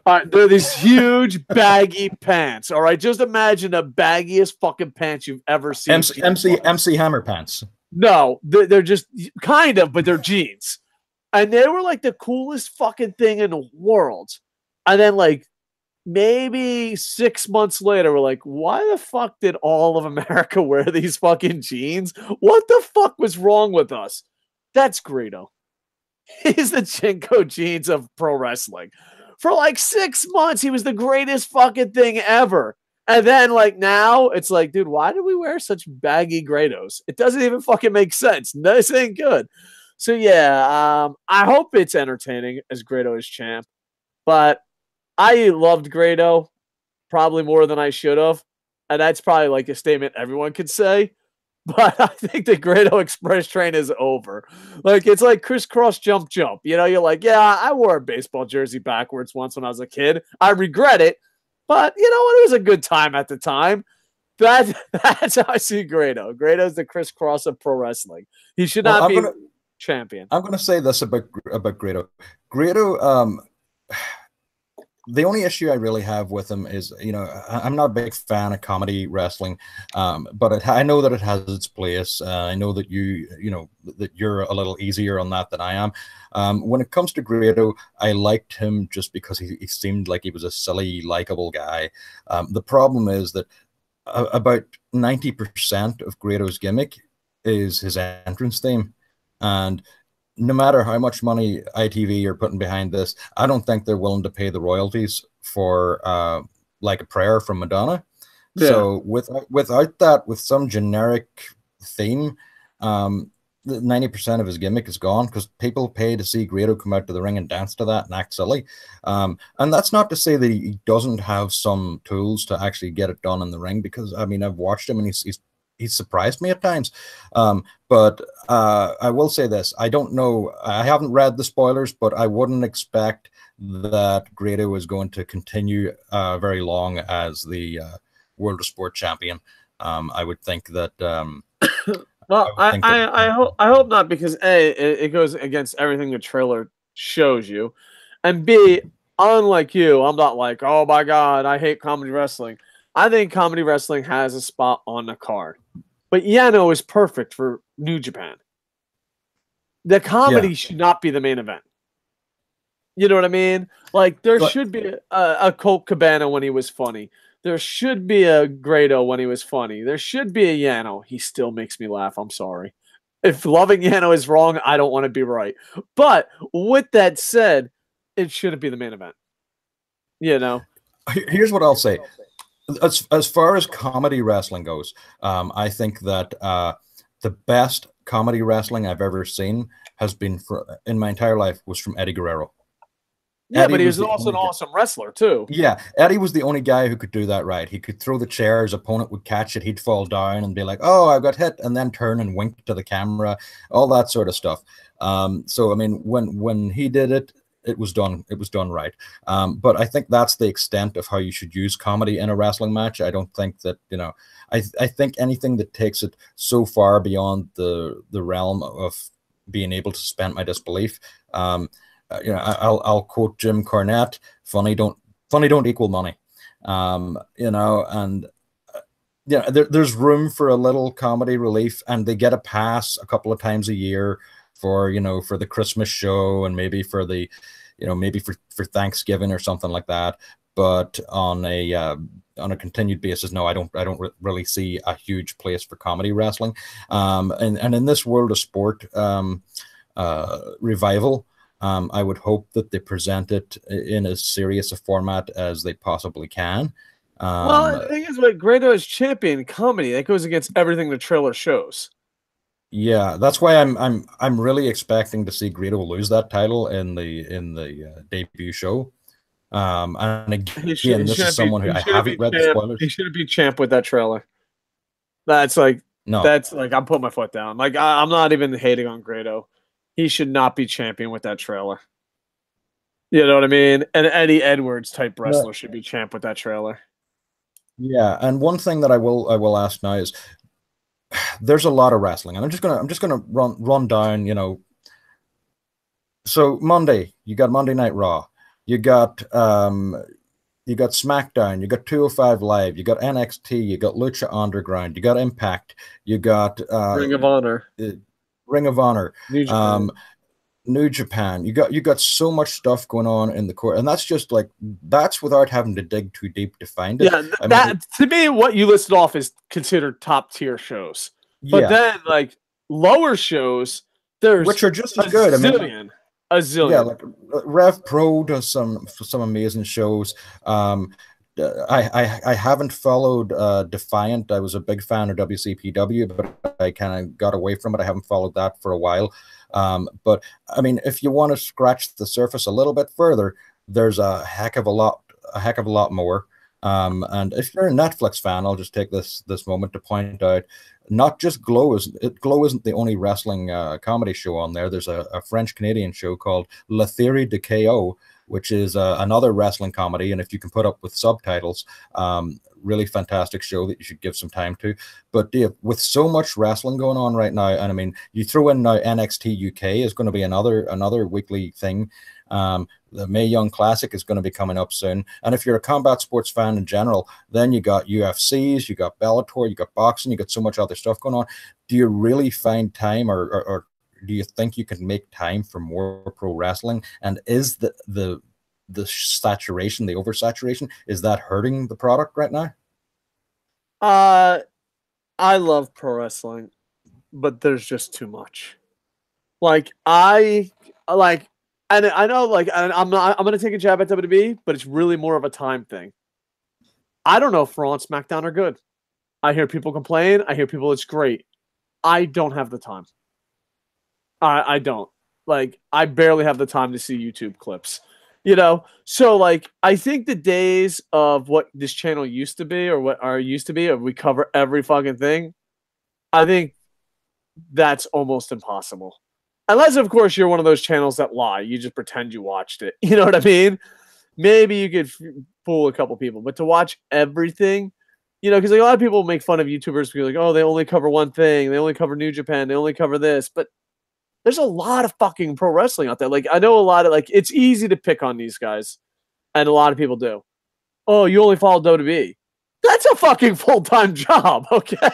That's a full-time job. You know? I broke it down. I broke it down to sorry, you're breaking up, brother. Oh, sorry. I broke it down to what I considered to be top-tier shows. And of the top-tier shows that I broke it down to,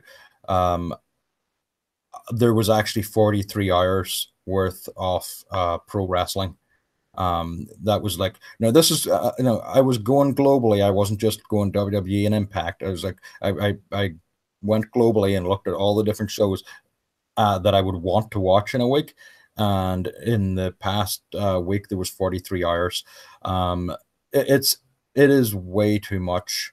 Now I get it. I get the concept that you're supposed to be, oh, I'm an NXT fan, so I maybe watch Raw and NXT, or I'm a Lucha fan, so I really only watch 205 and I watch Lucha Underground.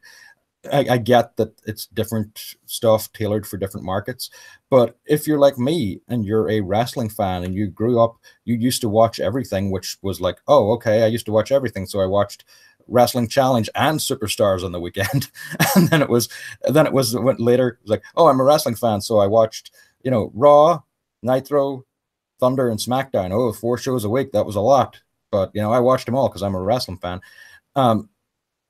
To me now, it's ridiculous as a fan who wants to follow everything, and because WWE storylines they interweave through shows, and they you know, you got multiple storylines from different shows culminating at a pay-per-view. So you may have, you know, you're going to have a cruiserweight championship match at WrestleMania. You're going to have a, you know, a Raw division championship, a SmackDown division. So that would mean that to fully understand what's going on that pay-per-view event, you would need to be someone who watched all of their shows.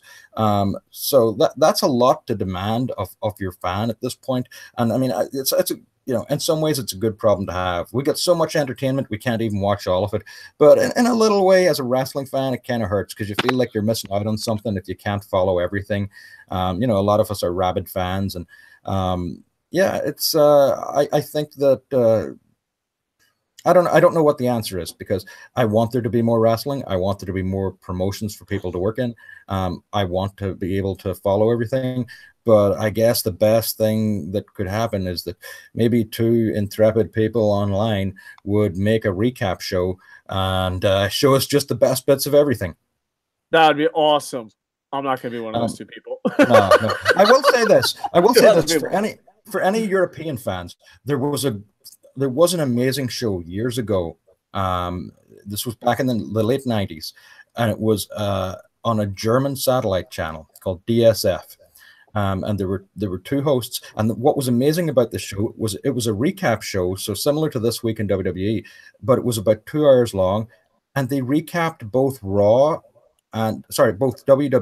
and WCW on the one show, and used footage from both. they used footage from both promotions because it just so happened that DSF had the deal to air both WWE and WCW. So when they did the recap show, they were able to talk about both shows and compare them and do all that sort of stuff. So for any of the fans in Europe, like, I mean, obviously it was German, but I knew a lot of people in Ireland that watched it, and you know, you just sort of, you figured out what they were saying if you didn't know, you know. But it was kind of cool to see.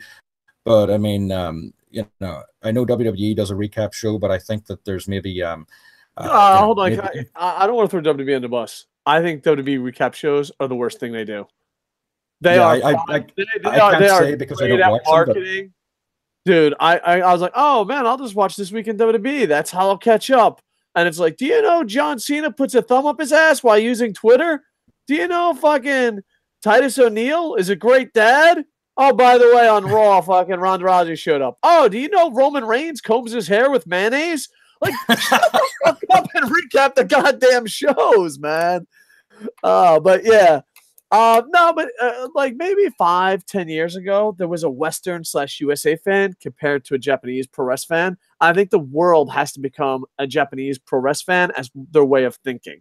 Like the Western USA was kind of like, this was a couple years ago. You watched TNA, you watched WWE, you watched Ring of Honor, and you snuck in a couple indies. And that was like a hardcore fan.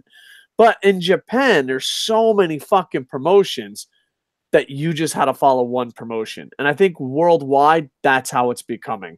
Like, I remember going to Japanese pro wrestling bars. Man, I'm a pro wrestling fan. And like in America, you would easily meet a Ring of Honor, TNA fan, WWE fan, and a pro wrestling gorilla or an indie. You know what I mean? And that would be common.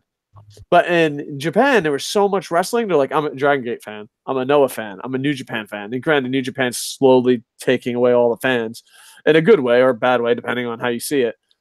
But I think worldwide, we're going to have to be like that. This week, my plan was only to watch certain shows. And I was like, I'm not going to bother with 205. But then they had that Buddy Murphy versus Mustafa Ali match. And I'm like, now I got to watch that. And it's like every show that I wasn't going to watch, they're like, oh, did you hear about this match? And I'm like, God damn it. Yeah, well, and the thing is, back in the day, they used to do something like in video games, like Normal Boot, and it was a bunch of YouTubers getting together, or Channel Awesome. And in pro wrestling, they kind of did that with websites, but then it became so easy, and everyone had drama that it was it. I kind of wonder if there's so much material that those type things will come up again. They're like, hey, I'm part of this network, and I only cover this, because there's just so much to cover that maybe that's how you have to cover it. I think one man doing it by himself is really difficult because, like, even people are like, oh, Meltzer does it, but does he really? You know what I mean? Does he watch everything? Does he not have a fucking staff? But I think the days of one person covering everything might be over, just because there's so much. And I've come to the conclusion. This is what I'm going to do, because back when it used to be Raw versus Nitro, I just got 2 TVs. And I sat and I had both screens on and I would watch both shows. So, and that was me back then being the most hardcore fan that I could possibly be. So right now what I'm thinking is I'm just going to get like an 8-monitor setup. I'm just going to watch 8 shows at a time. And then review it all. I watched Lucha Underground, Pentagon Jr. came out, and then over here, Pentagon Dark. I don't know, but yeah, like it's the same wrestler, but like it's just different names, and like you're getting confused. Like, yeah. And I also too like, and one more thing, and then we'll wrap this story up. In Tokyo, where I live, there's so much pro wrestling. There's really 8, 9, 10 events a day. And people are like, oh, you're being sarcastic. No, there's a lot of fucking pro wrestling in Japan, in the Tokyo area. The thing is, though, there's so much pro wrestling that it's not valuable. Like, if someone came up to me today and said, oh, I got tickets, let's go to pro wrestling, I'm like, I'm cool. Because it's always there. Where, like, in America, with at least the WWE situation, or even Impact, you're like, okay, I go to the Impact Zone on these days. You know what I mean? So you're like, okay, I can figure it around. I'm going to see Impact. Or WWE, oh, they only come to my town once, twice, 3 times a year, depending on how big your city is. You know what I mean? But in Tokyo, they got like 8 shows running a day. It's really overwhelming, but it also loses its value. So I'm kind of wondering is the TV experience becoming that too? Like, here's the thing, like Monday Night Raw and Nitro, at the time it felt like we had to watch it. Now it's just like, oh, whatever, dude. I'll fucking watch it next week. I'll watch it next week. I'll watch it. You know what I mean? I wonder if there's so much that it's losing value even to super fans. I definitely think that it is, and I'm going to throw it out there. I think the length of time with the Raw is now the 3 hours is just, it's insane. Yeah, there's definitely too much wrestling, and just as an example, 205 Live. For my money, I mean, if you look at that, it's an entertaining show, but it only runs for an hour, so it's very fast paced. If they do 3 matches on that show, those are 3 fast paced matches. The show seems to just, it's over before you realize that you've started watching. It's entertaining, and you're left wanting more. I understand the reasons as to why WWE is not going to do that with a Monday Night Raw. I understand from an advertising perspective, and that it's a moneymaker.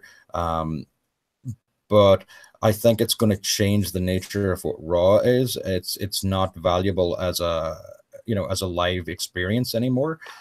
People watch it in a different way than they used to. When I was young, Monday Night Raw was a show that you got to watch it live because you don't know what's going to happen, and it's an experience to watch it live. If you watch it after the fact, you don't get the same excitement. Right now, it shouldn't even be called Raw because the show has been so homogenized and overproduced. Even the title for it doesn't make sense anymore. So the way I see it is they need to either take 1 hour of Raw and split it in half at the start and the end, and make it a pre-show and a recap show, so that the actual show itself is only 2 hours, and give people the ability to just watch the 2 hours, because the only reason that they're producing it the way they are is for the extra advertising revenue. That's my view on it. It's one of those things I find it's a chore to watch, and I try to continue to watch it, but it's tough to get through. It's really tough to get through Monday Night Raw. And I mean, that's the thing. If your fans are that dedicated that you're putting on a product that's tough to watch, and they're sticking it out and going, you know what, we're still there with you. I mean, yeah, I don't know. I don't know what the solution is to it. As I say, my only solution is I'm either going to get 8 monitors and become a recluse and not do anything else but watch pro wrestling. But that's a strong possibility. Strong possibility. Yeah, I don't know if there's anything else that can be said about that, but I think right now there's just way too much pro wrestling, and the market's so oversaturated. There's no value anymore. Monday Night Raw, it's been lacking in value for a long time, simply because of the length of the show, and I can't really fault WWE that much, because to produce a weekly 3-hour-long television show and have it be consistently entertaining and fast-paced, I don't even know that can be done. And what was really funny to me was Vince McMahon talking about the XFL, saying that they're going to speed up the games, because he's like, well, nobody wants to watch a show for 3 hours. Meanwhile, they'll listen to our crappy podcast for 7, Vince. Take that. And just to add to that, we're adding to the problem, because we are producing a podcast for people to listen to, and then you throw on top of that, podcasts, you can go everywhere else. Like, I could see original. We've got a potential deal in the works to add some original professional boxing matches to the Kocosports channel. So we're working on that right now. Yeah, press. So that'll be, if you can't get around watching everything that you watch now, then stay tuned, because there's got to be a lot more for only $0.99 a month. Well, get the next story ready, because I'm going to tell you what I'm going to do. I'm gonna convert my girlfriend into a pro wrestling fan.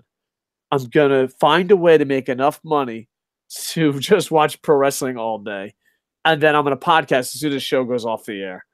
And I'm going to watch every single one. Now, problem. 1, money. 2, food. 3, I don't think you can convert a non-wrestling girlfriend into a wrestling fan where you like watch wrestling 24 hours a day.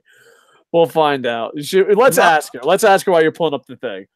Not 24 hours a day, but it can be done. You can convert a non-wrestling fan into we'll find out. You pull up the next thing. Podcast question, so she knows.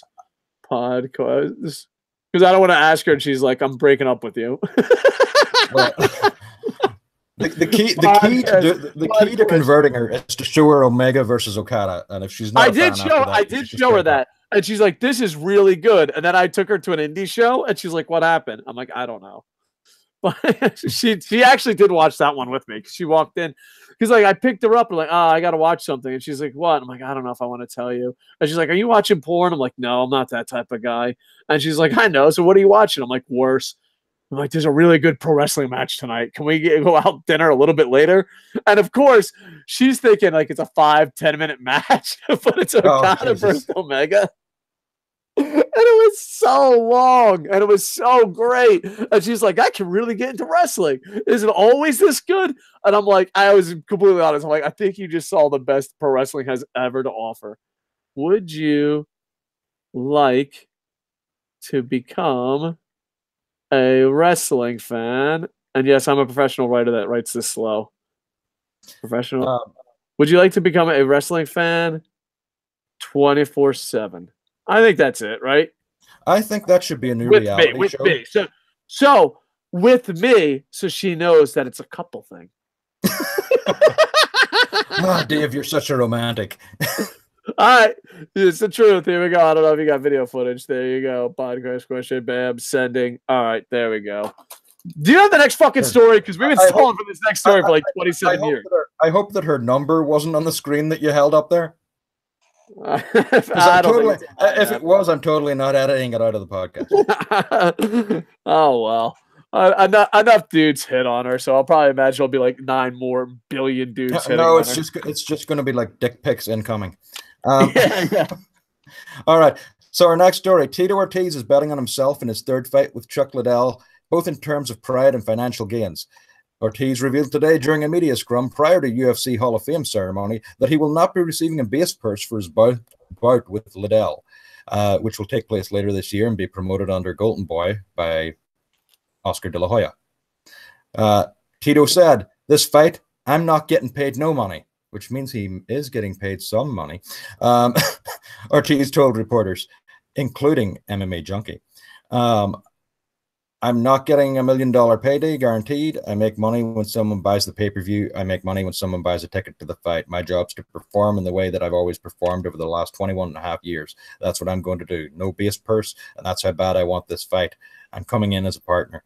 I believe in my fans. I believe in Chuck's fans. I believe in the promotion that De La Hoya can do. They want me to beat Chuck Liddell and get my hand raised over him. They'll tune in for this pay-per-view. All right, first off, I love Tito Ortiz. He lost his goddamn fucking mind. Tito, who's your fucking agent? Fire him. No, I think this is a really cool way of saying I'm a partner putting on the show. Like, he can't be like, oh, I'm a partner putting on a show, because then people are like, what the fuck? That sounds shitty. But he's like, I'm giving up my salary for 90% of ticket prices. Look at me. I'm being a little sarcastic and a little mean, but you get the point. First off, oh, dude. Well, he could have just stated it the same way Conor McGregor did. And look, my name's on the fucking ring. My name, it's on the fucking ring. I think there's a peak of fandom. You with me on this? Like, I think there's a moment where you're like, I don't know if I can love this any more than I love it right now. You know what I mean? Like, to me, Impact Pro Wrestling, the peak was Samoa Joe headbutting Kurt Angle or vice versa. I forget. It was like Han Solo who headbutted first. All right. So that was the peak of Impact. UFC peak fandom was when Tito Ortiz, Chuck Liddell, the first fight. Like, I couldn't love it any more than I loved it then. It was the peak. I absolutely loved it. And I know this is going to be a shit show, but I'm so looking forward to paying for it. like, you know what I mean? Like, UFCs, I'm like, I'll watch the main event. And it's so funny because I work with UFC fans, and I always talk about, like, these new fighters. And I knew I was an old fighter when she was like, oh, fuck, who's Ballsack Chin? I can't think of his name. God damn it. Sacramento light chip. Uriah Faber. Oh, okay. I remember I was when going to say, I she's don't like, think Thanos has ever fought in the UFC. I remember when I was talking to her and she's like a UFC fan and she's like, oh yeah, I love the UFC. And I'm like, I like the older fighters. And she's like, Uriah Faber? And I'm like, holy shit, I'm so much older. We need to stop this conversation. And my mind, Uriah Faber's like a young up and coming warrior. I'm old as fuck. But yeah, to me, Tito Chuck, I think it's going to be absolutely amazing. I'm going to watch it. It's not going to be a good fight. Let's be completely honest. I hope no one gets hurt. But here's the thing. A lot of people are complaining that it's a freak show. It's a sideshow. They shouldn't do it. You know what? If you're one of those MMA fans, you're officially not allowed to watch Rocky Balboa the movie. Can we say that? Like, can we make a law right now? I just want to say that, no matter what people say about the fight, it has some of the best trash talk leading up to the fight, because people were like, oh, McGregor and Mayweather, the trash talk was unbelievable leading up to that fight. But this, who has ever said this? Tito Ortiz said, he's not my friend. He's not my friend anymore. He doesn't sleep on my couch anymore. He doesn't clean his dirty ass feet on my couch anymore. I'm like, how do you not want to see this fight? I just want to see it because, like, it's just two old men that want to beat the fuck out of each other forever. Like, I hope they don't get hurt, but they're fucking athletes. You know what I mean? No, we're good. We're good. Everything's good. This is going to be amazing. And here's the thing. Know what I love about Tito Ortiz and Chuck Liddell? They're two different characters. Not characters like in pro wrestling, just characters of men. Yeah. But I love them both. Like, I don't want to see the other one lose to the other one, but I'm going to pay a zillion fucking dollars to De La Hoya to see who does.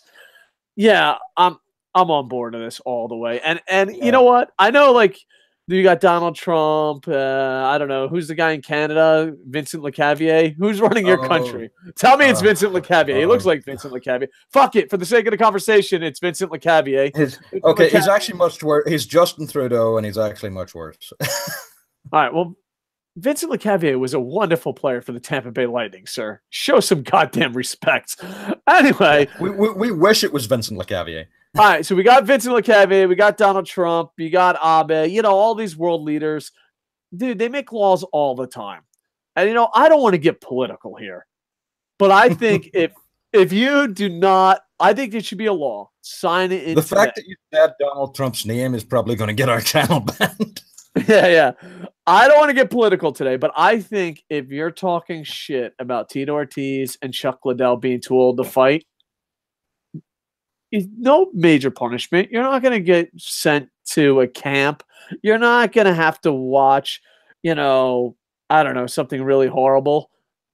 You just are not allowed to watch the movie Rocky Balboa ever again. Like, and the thing is, like, I think with technology today, like, you buy the DVD and you just put it in. You put it in, right? You buy the DVD and you put it in, and the technology's like, you didn't support Tito and Chuck.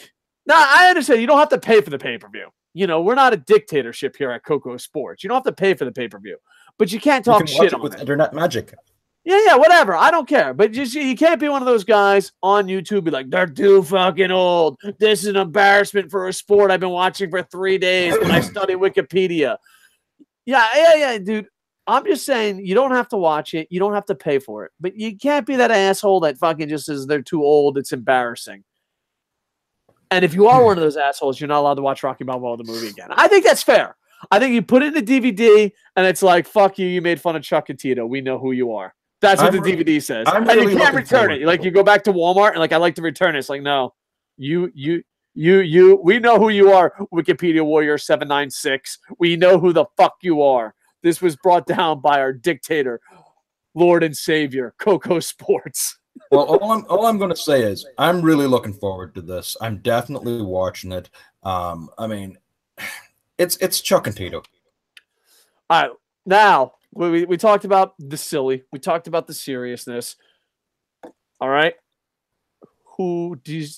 percentage-wise, does Tito stand a chance? Like, Chuck has beat him at everything. This is like a rivalry, like. The Yankees and Red Sox, where the Yankees always beat the Red Sox. This isn't the same Tito Ortiz, though.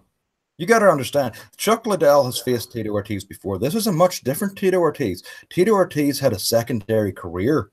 Tito Ortiz has been a part of Impact Wrestling now. He knows how to swing a chair.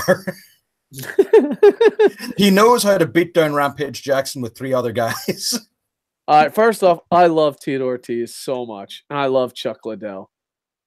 But percentage-wise, I'm giving him a 26.5% chance of beating Chuck.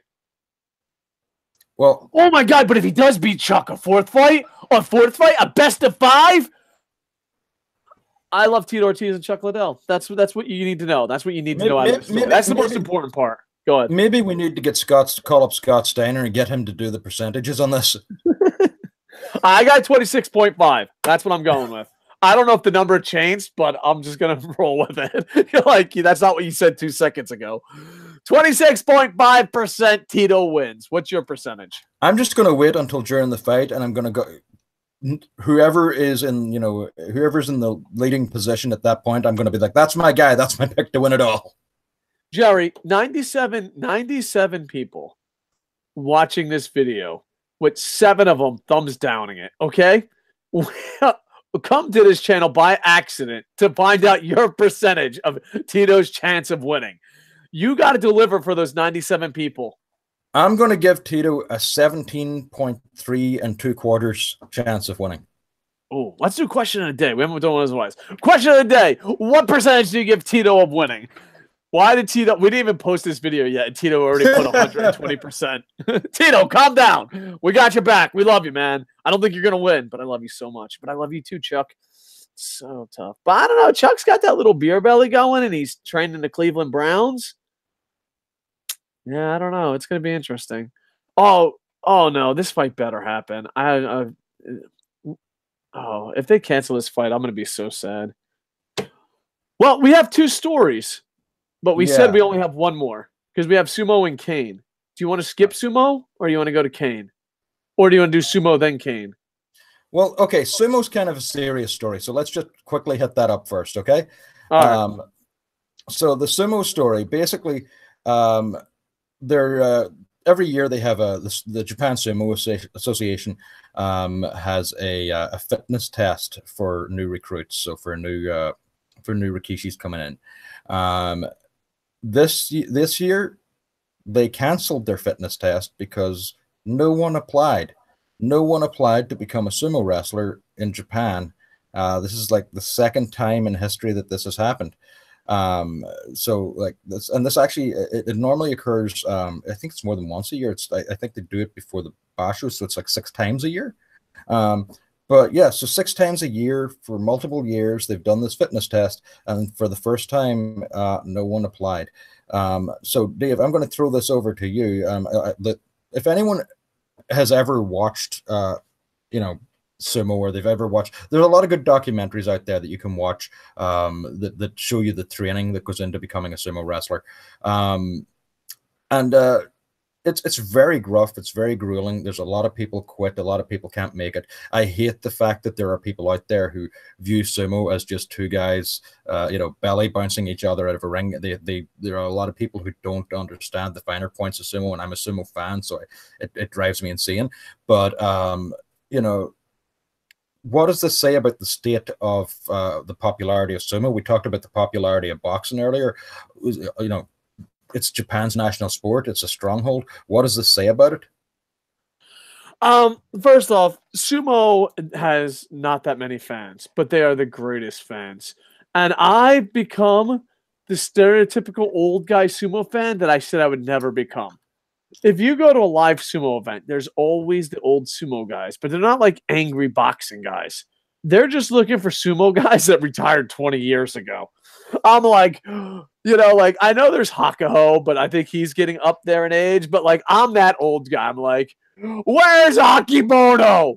Where's Asashori? Where are these people? And like, sit down, old man. They've been gone for a while. So I officially became sumo old, and no one wants to. There's different types of old, like soccer old. You're like in your mid-20s. Sumo old, you're really fucking old. I'm the sumo old man. They have the greatest fans in the world. They just don't have that many. And it's Japan's #1 sport. No one. I've not met one Japanese friend who watches sumo. And I know that sounds kind of weird coming from a white guy, but I live in Japan, so it's even extra kind of weird. I can go to any Japanese employee, like, hey, dude, sumo. And like, this is the closest I get to a sumo conversation. I heard that Hakuho guy's pretty good. That's it. That's as far as the guy, and it's not a language barrier. It's a no one gives a fuck about sumo. Like, I even asked my girl. It's like, yeah, it's kind of weird because you live in Japan, but the only guy that you ever talk sumo with is the Irish guy. No, there's a guy named Jason on Twitter that I sometimes follow and tweet about. You've been cheating on me? Yeah, you son of a bitch. I know this is gonna be bad, and I'm considering I just fucking blasted him. Big white guys really love sumo. That's all that loves sumo. That's all that's left. Like online guys, they're just big and like they're not always fat. They're not always fucking, but they're always fucking not. Giant white men love sumo, but that's it. No one else likes sumo. I haven't found a Japanese friend that likes sumo. I'm not like, and not that, but like I asked my Japanese friends, I know like they see sumo the same way people see Mount Fuji. I'm like, do you want to climb Mount Fuji? Nah, I did it once. Well, you want to do it again? Wait. You're not talking about the Mount Fuji from Glow, right? No. Do you want to climb Mount Fuji? Fuck yeah. Or do you want Mount Fuji? So like Mount Fuji, everyone does it once and they never do it again. Going to a sumo event is kind of like that. Like I asked my girl, like, do you want to go to a sumo event? She's like, no, I already been to one. I'm like, yeah, but that's not how it works.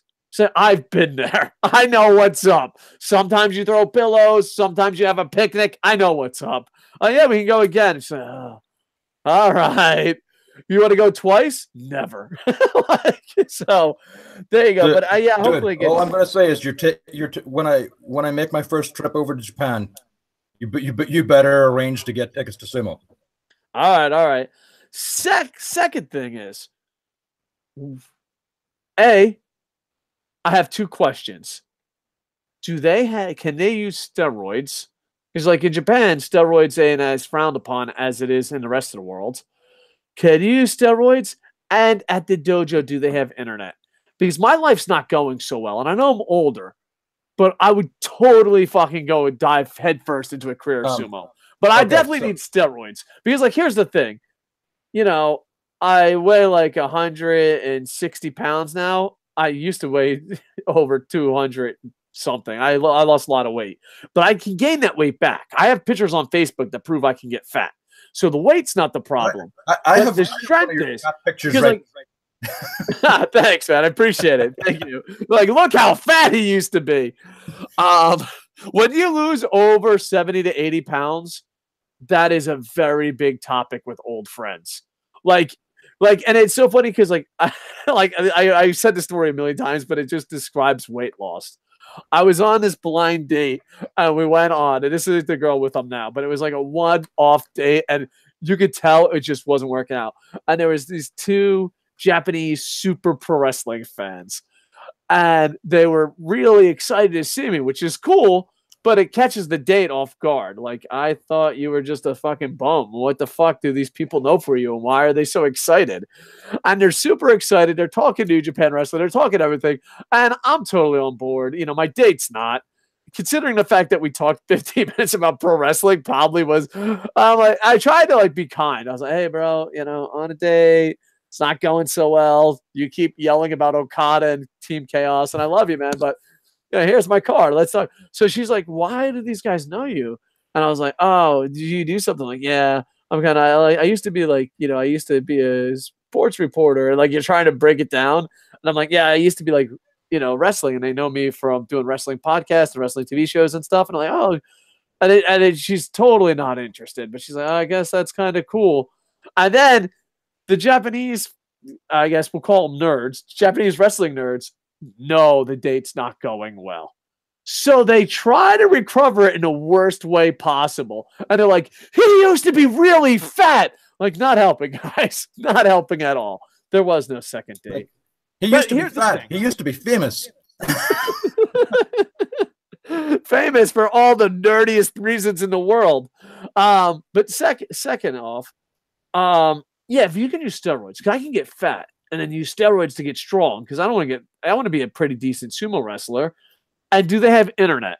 Like, because you know how like you go and see the sumo practice. Then you go see the sumo. You can see the sumo practice. It's pretty hardcore, and I'm all okay. You know me. Like, if internet had prison and no butt sex, I would fucking volunteer to be a prisoner. I love the internet, and I'm anti butt sex. That's what keeps me out of prison. But I would definitely be like living in a sumo world if I just could fucking podcasted about it later with my best friend. There's been some scandal stories that have come out over the past couple of years. So nothing with butt sex, right? Because butt sex. First thing I'll say is this: at the they do have internet access. So that's a huge plus. All right, so we got it. No, there's no butt sex, but apparently there's some surprise butt sex. Oh, I don't like surprise butt sex. That's the worst kind of butt sex. All right, what about the steroids? The steroids are frowned upon. They actually have a very nice stew called chankanabe and beer, and that's where you're going to get all of your power from. All right. So I'm on board, except for surprise butt sex. Is there any way I can ask for that option to be out? Be like, I like the internet, I like the lifestyle, I just don't want the surprise butt sex. I think. See, back to Ring of Honor. This is shit you got to bring up during the contract negotiations. I'm going to hell for that last joke. Well, this is. I don't know. I didn't know if that segment was offensive, but after that joke, we're definitely in the offensive range now. All I'm going to say is that when we cut this up into sections, because if you're listening to the entire podcast, that will make sense. If you didn't listen to the entire podcast, that will make no sense at all. So go on. Yeah. I don't think that. I don't know. I don't know if you get that option, Dave. All right, well, let's contact Japan. You're my agent. You work for Kocosports marketing. I love how that you run a company that's named after me. And I'm like, hey, can you get your people to do this? And you're like, Dave, where did life go wrong? Dave, okay. I just want to point something out. We're so successful that we actually designed the logo and the website for the gym that Dave was training at in Japan, but we couldn't get him a free pass to go in there to train. I don't think they gave a shit. Like, because the thing is, I was like, oh, I work on fitness. And then Jerry's like, we made up all their, shit. And I'm like, okay, cool. And then they're like, can you get me a free membership? And they're like, yeah, they don't give a shit. It was like, you obviously, I do not have street cred anymore. Moving on. Okay. Final story. Final story that doesn't involve surprise butt sex. At least I hope that it doesn't involve surprise butt sex. Kian is reacting to criticism that he's been receiving for still wrestling while he's been running for mayor. So Kian, the Democratic candidate Linda Haney criticized Kian for returning to WWE television as part of Team Hell No, tagging up with Daniel Bryan to go after the tag team championships. She said, I was really stunned to find out he was still pursuing it. I thought it was in the past. I thought in this crucial time he'd want to be here with the people. Being an entertainer doesn't make you a political figure. It may get you some votes, but I believe people want someone with common sense and someone who's ready to lead. Kane responded to the criticism and said, after I'm elected mayor, I'll be mayor. I'm sure some people will say that I'm not focused, and others will say that it's the coolest thing ever. Again, you can't make everyone happy. You just do what you can, and that's it. You're always going to catch criticism no matter what you do. I might still do a few special things in wrestling if I'm elected. I've done it for 23 years now, and I have quite a history. It'll always be part of my life. The question is if I'm taking running seriously, and of course I am. I wouldn't be running if I wasn't. All right, first off, back in the day, politicians had to have a job. So basically, she's complaining, Kane, you're not stealing, you're not waiting. All right, 90% of the day in politics, and you're like, oh, you're being over sarcastic. No, I'm not. 90% of the day is sucking off rich people and be like, yeah, of course. Give me money. You can ask any politician, and when they're not in power, they're going to admit it. They're like, oh yeah, most of my day is calling people and saying, hey, can I have money because I'm in politics? All right, so besides e-begging, you really only do 10% worth of shit. And do you see how empty these votes are? You see how empty this shit is? Because they're too busy e-begging. This motherfucker doesn't have to e-beg. He just goes out and does pro wrestling. Second off, Kane, I got your back, man. You should be able to be a mayor and another job. With that said, please stop wrestling. You've been a horrible wrestler forever. I don't give a shit if you're the mayor, the president, or fucking the prime minister or fucking Jupiter. Just it's time to go, man. You have your little hobby of running the town of fucking East Bumblefuck. Go run East Bumblefuck. And granted, don't e-beg. Try to make the world a better place. But with that said, yeah, I think everything this woman says is dumb and she's wrong. And, I hope one day you know what? I'm going to call her out. We have 10 people listening. Have us fly in. I'll even pay for the flight. We'll fly in and record your every day. I guarantee you all you're doing is begging for money.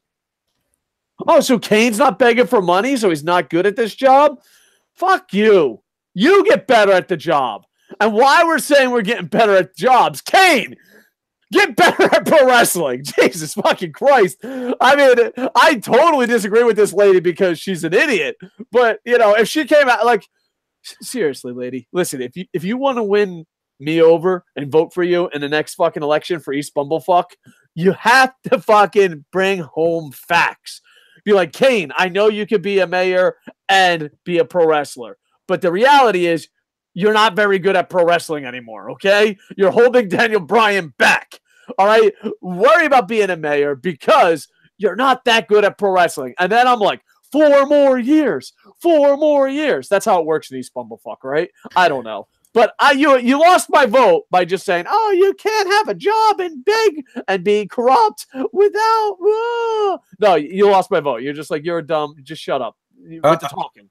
I'm going to say this. I have a chip on my shoulder when it comes to people who decide that it's the looking down on pro wrestling and sneering at it as a form of entertainment or as a form of an athletic endeavor, and they feel like in some way this makes them more intelligent or makes them more credible just because they shit on something else.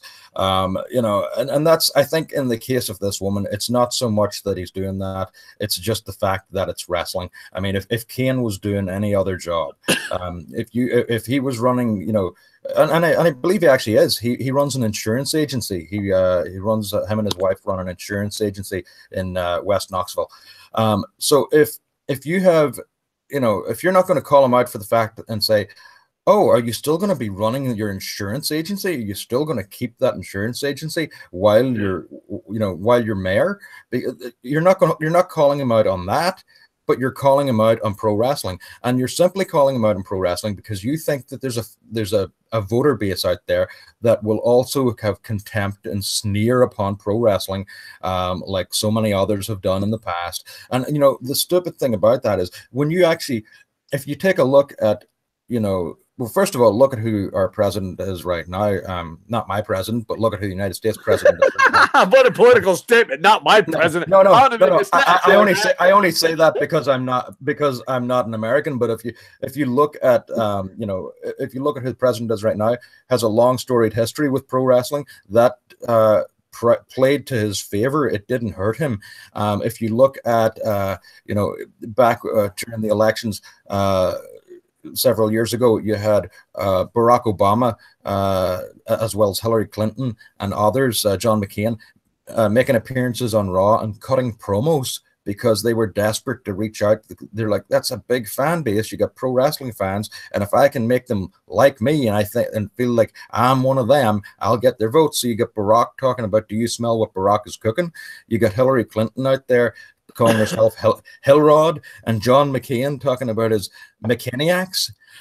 So I mean, it's one of those things that they'll politicians and people like this in general will use wrestling to whatever means. They'll use anything to whatever means, but wrestling is sometimes an easy target for them. They'll turn around and say, oh, hey, I'm one of you guys, vote for me, when it's convenient for them. Or in a case where the guy you're going up against in your political campaign is a pro wrestler, you want to make him look like, oh, he's just the big dumb wrestler. Well, the unfortunate thing for her is that Kane's actually a pretty intelligent guy. He's he's a libertarian. I've heard some of his speeches. I don't agree necessarily with all of his political views, but a lot of the time he talks eloquently. He makes a lot of sense, and I think that if anything, the notoriety from wrestling will at least help him get his message heard.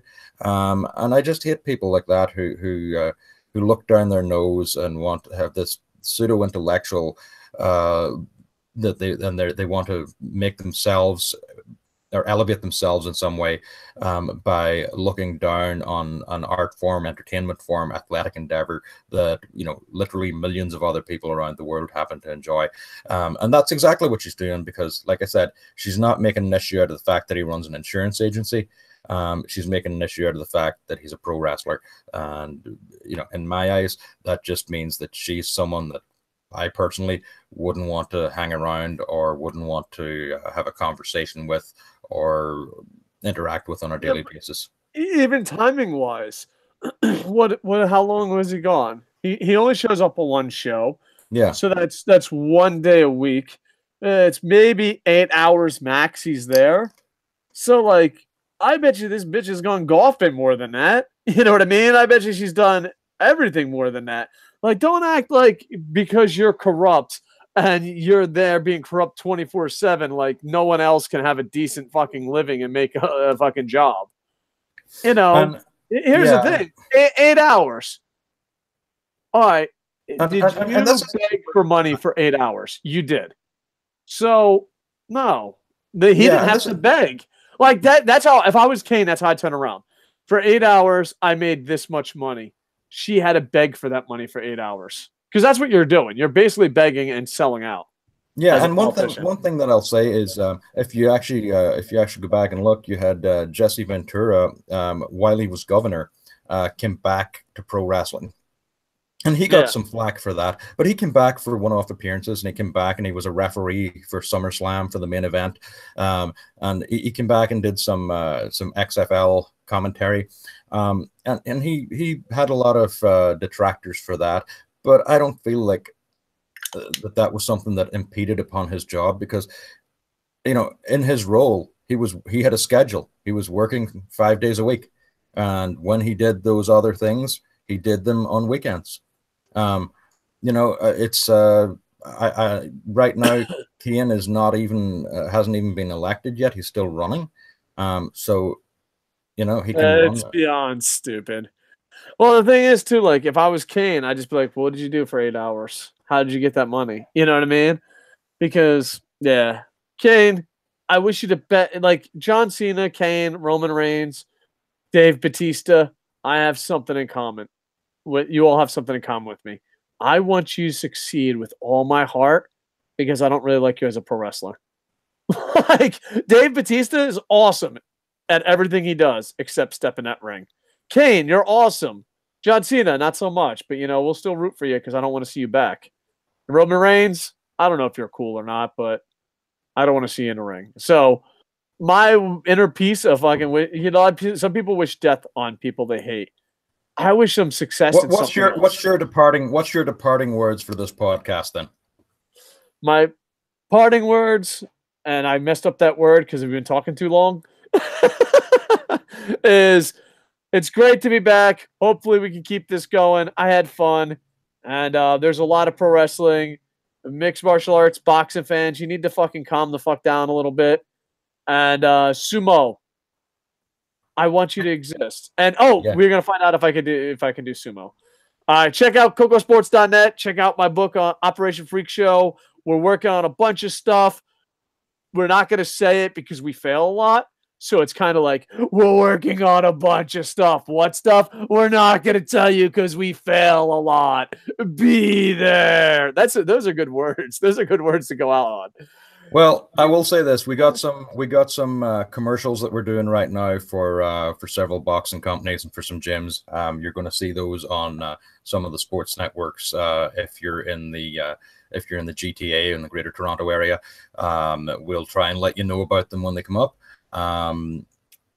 Other than that, we got a lot of projects going on, but we hope to come back to our main passion project. A lot of things have sort of distracted us from it over the past while as we've been building other parts of the business. But you know, we want to come back to the main passion project, which was always Kocosports, and it was always just being wrestling fans and fight fans. And we want to try to make that make that the best that it can be, and make, you know, retrieve the old days back when we were on a real radio station. Yeah. And not just a couple of angry guys shouting on the internet about politicians. I think this is the most political show that never took a stance on anything except the Chuck fight. The Chuck fight, that's it. Kocosports, 4 more years. All right, Dave, I'm going to let you wrap it up. Like, comment, subscribe, buy my book because I need food. Operation Freak Show on Amazon. It's about a bunch of luchadors killing pedophiles. It's a great story for everyone. We are working on a lot. We're working on a ton of cool shit. We're hoping 25% of it will succeed. 25.3 and 7 quarters. Exactly. And we are hoping to do this more often because A, we have fun. B, it's a reason for us to talk because he lives in Canada running a business. I live in Japan under a bridge. So it brings us together. And yeah, hopefully we'll do awesome stuff in the future. It's great to be back. Did I say like, comment, subscribe? I think I did. And with that, I am over.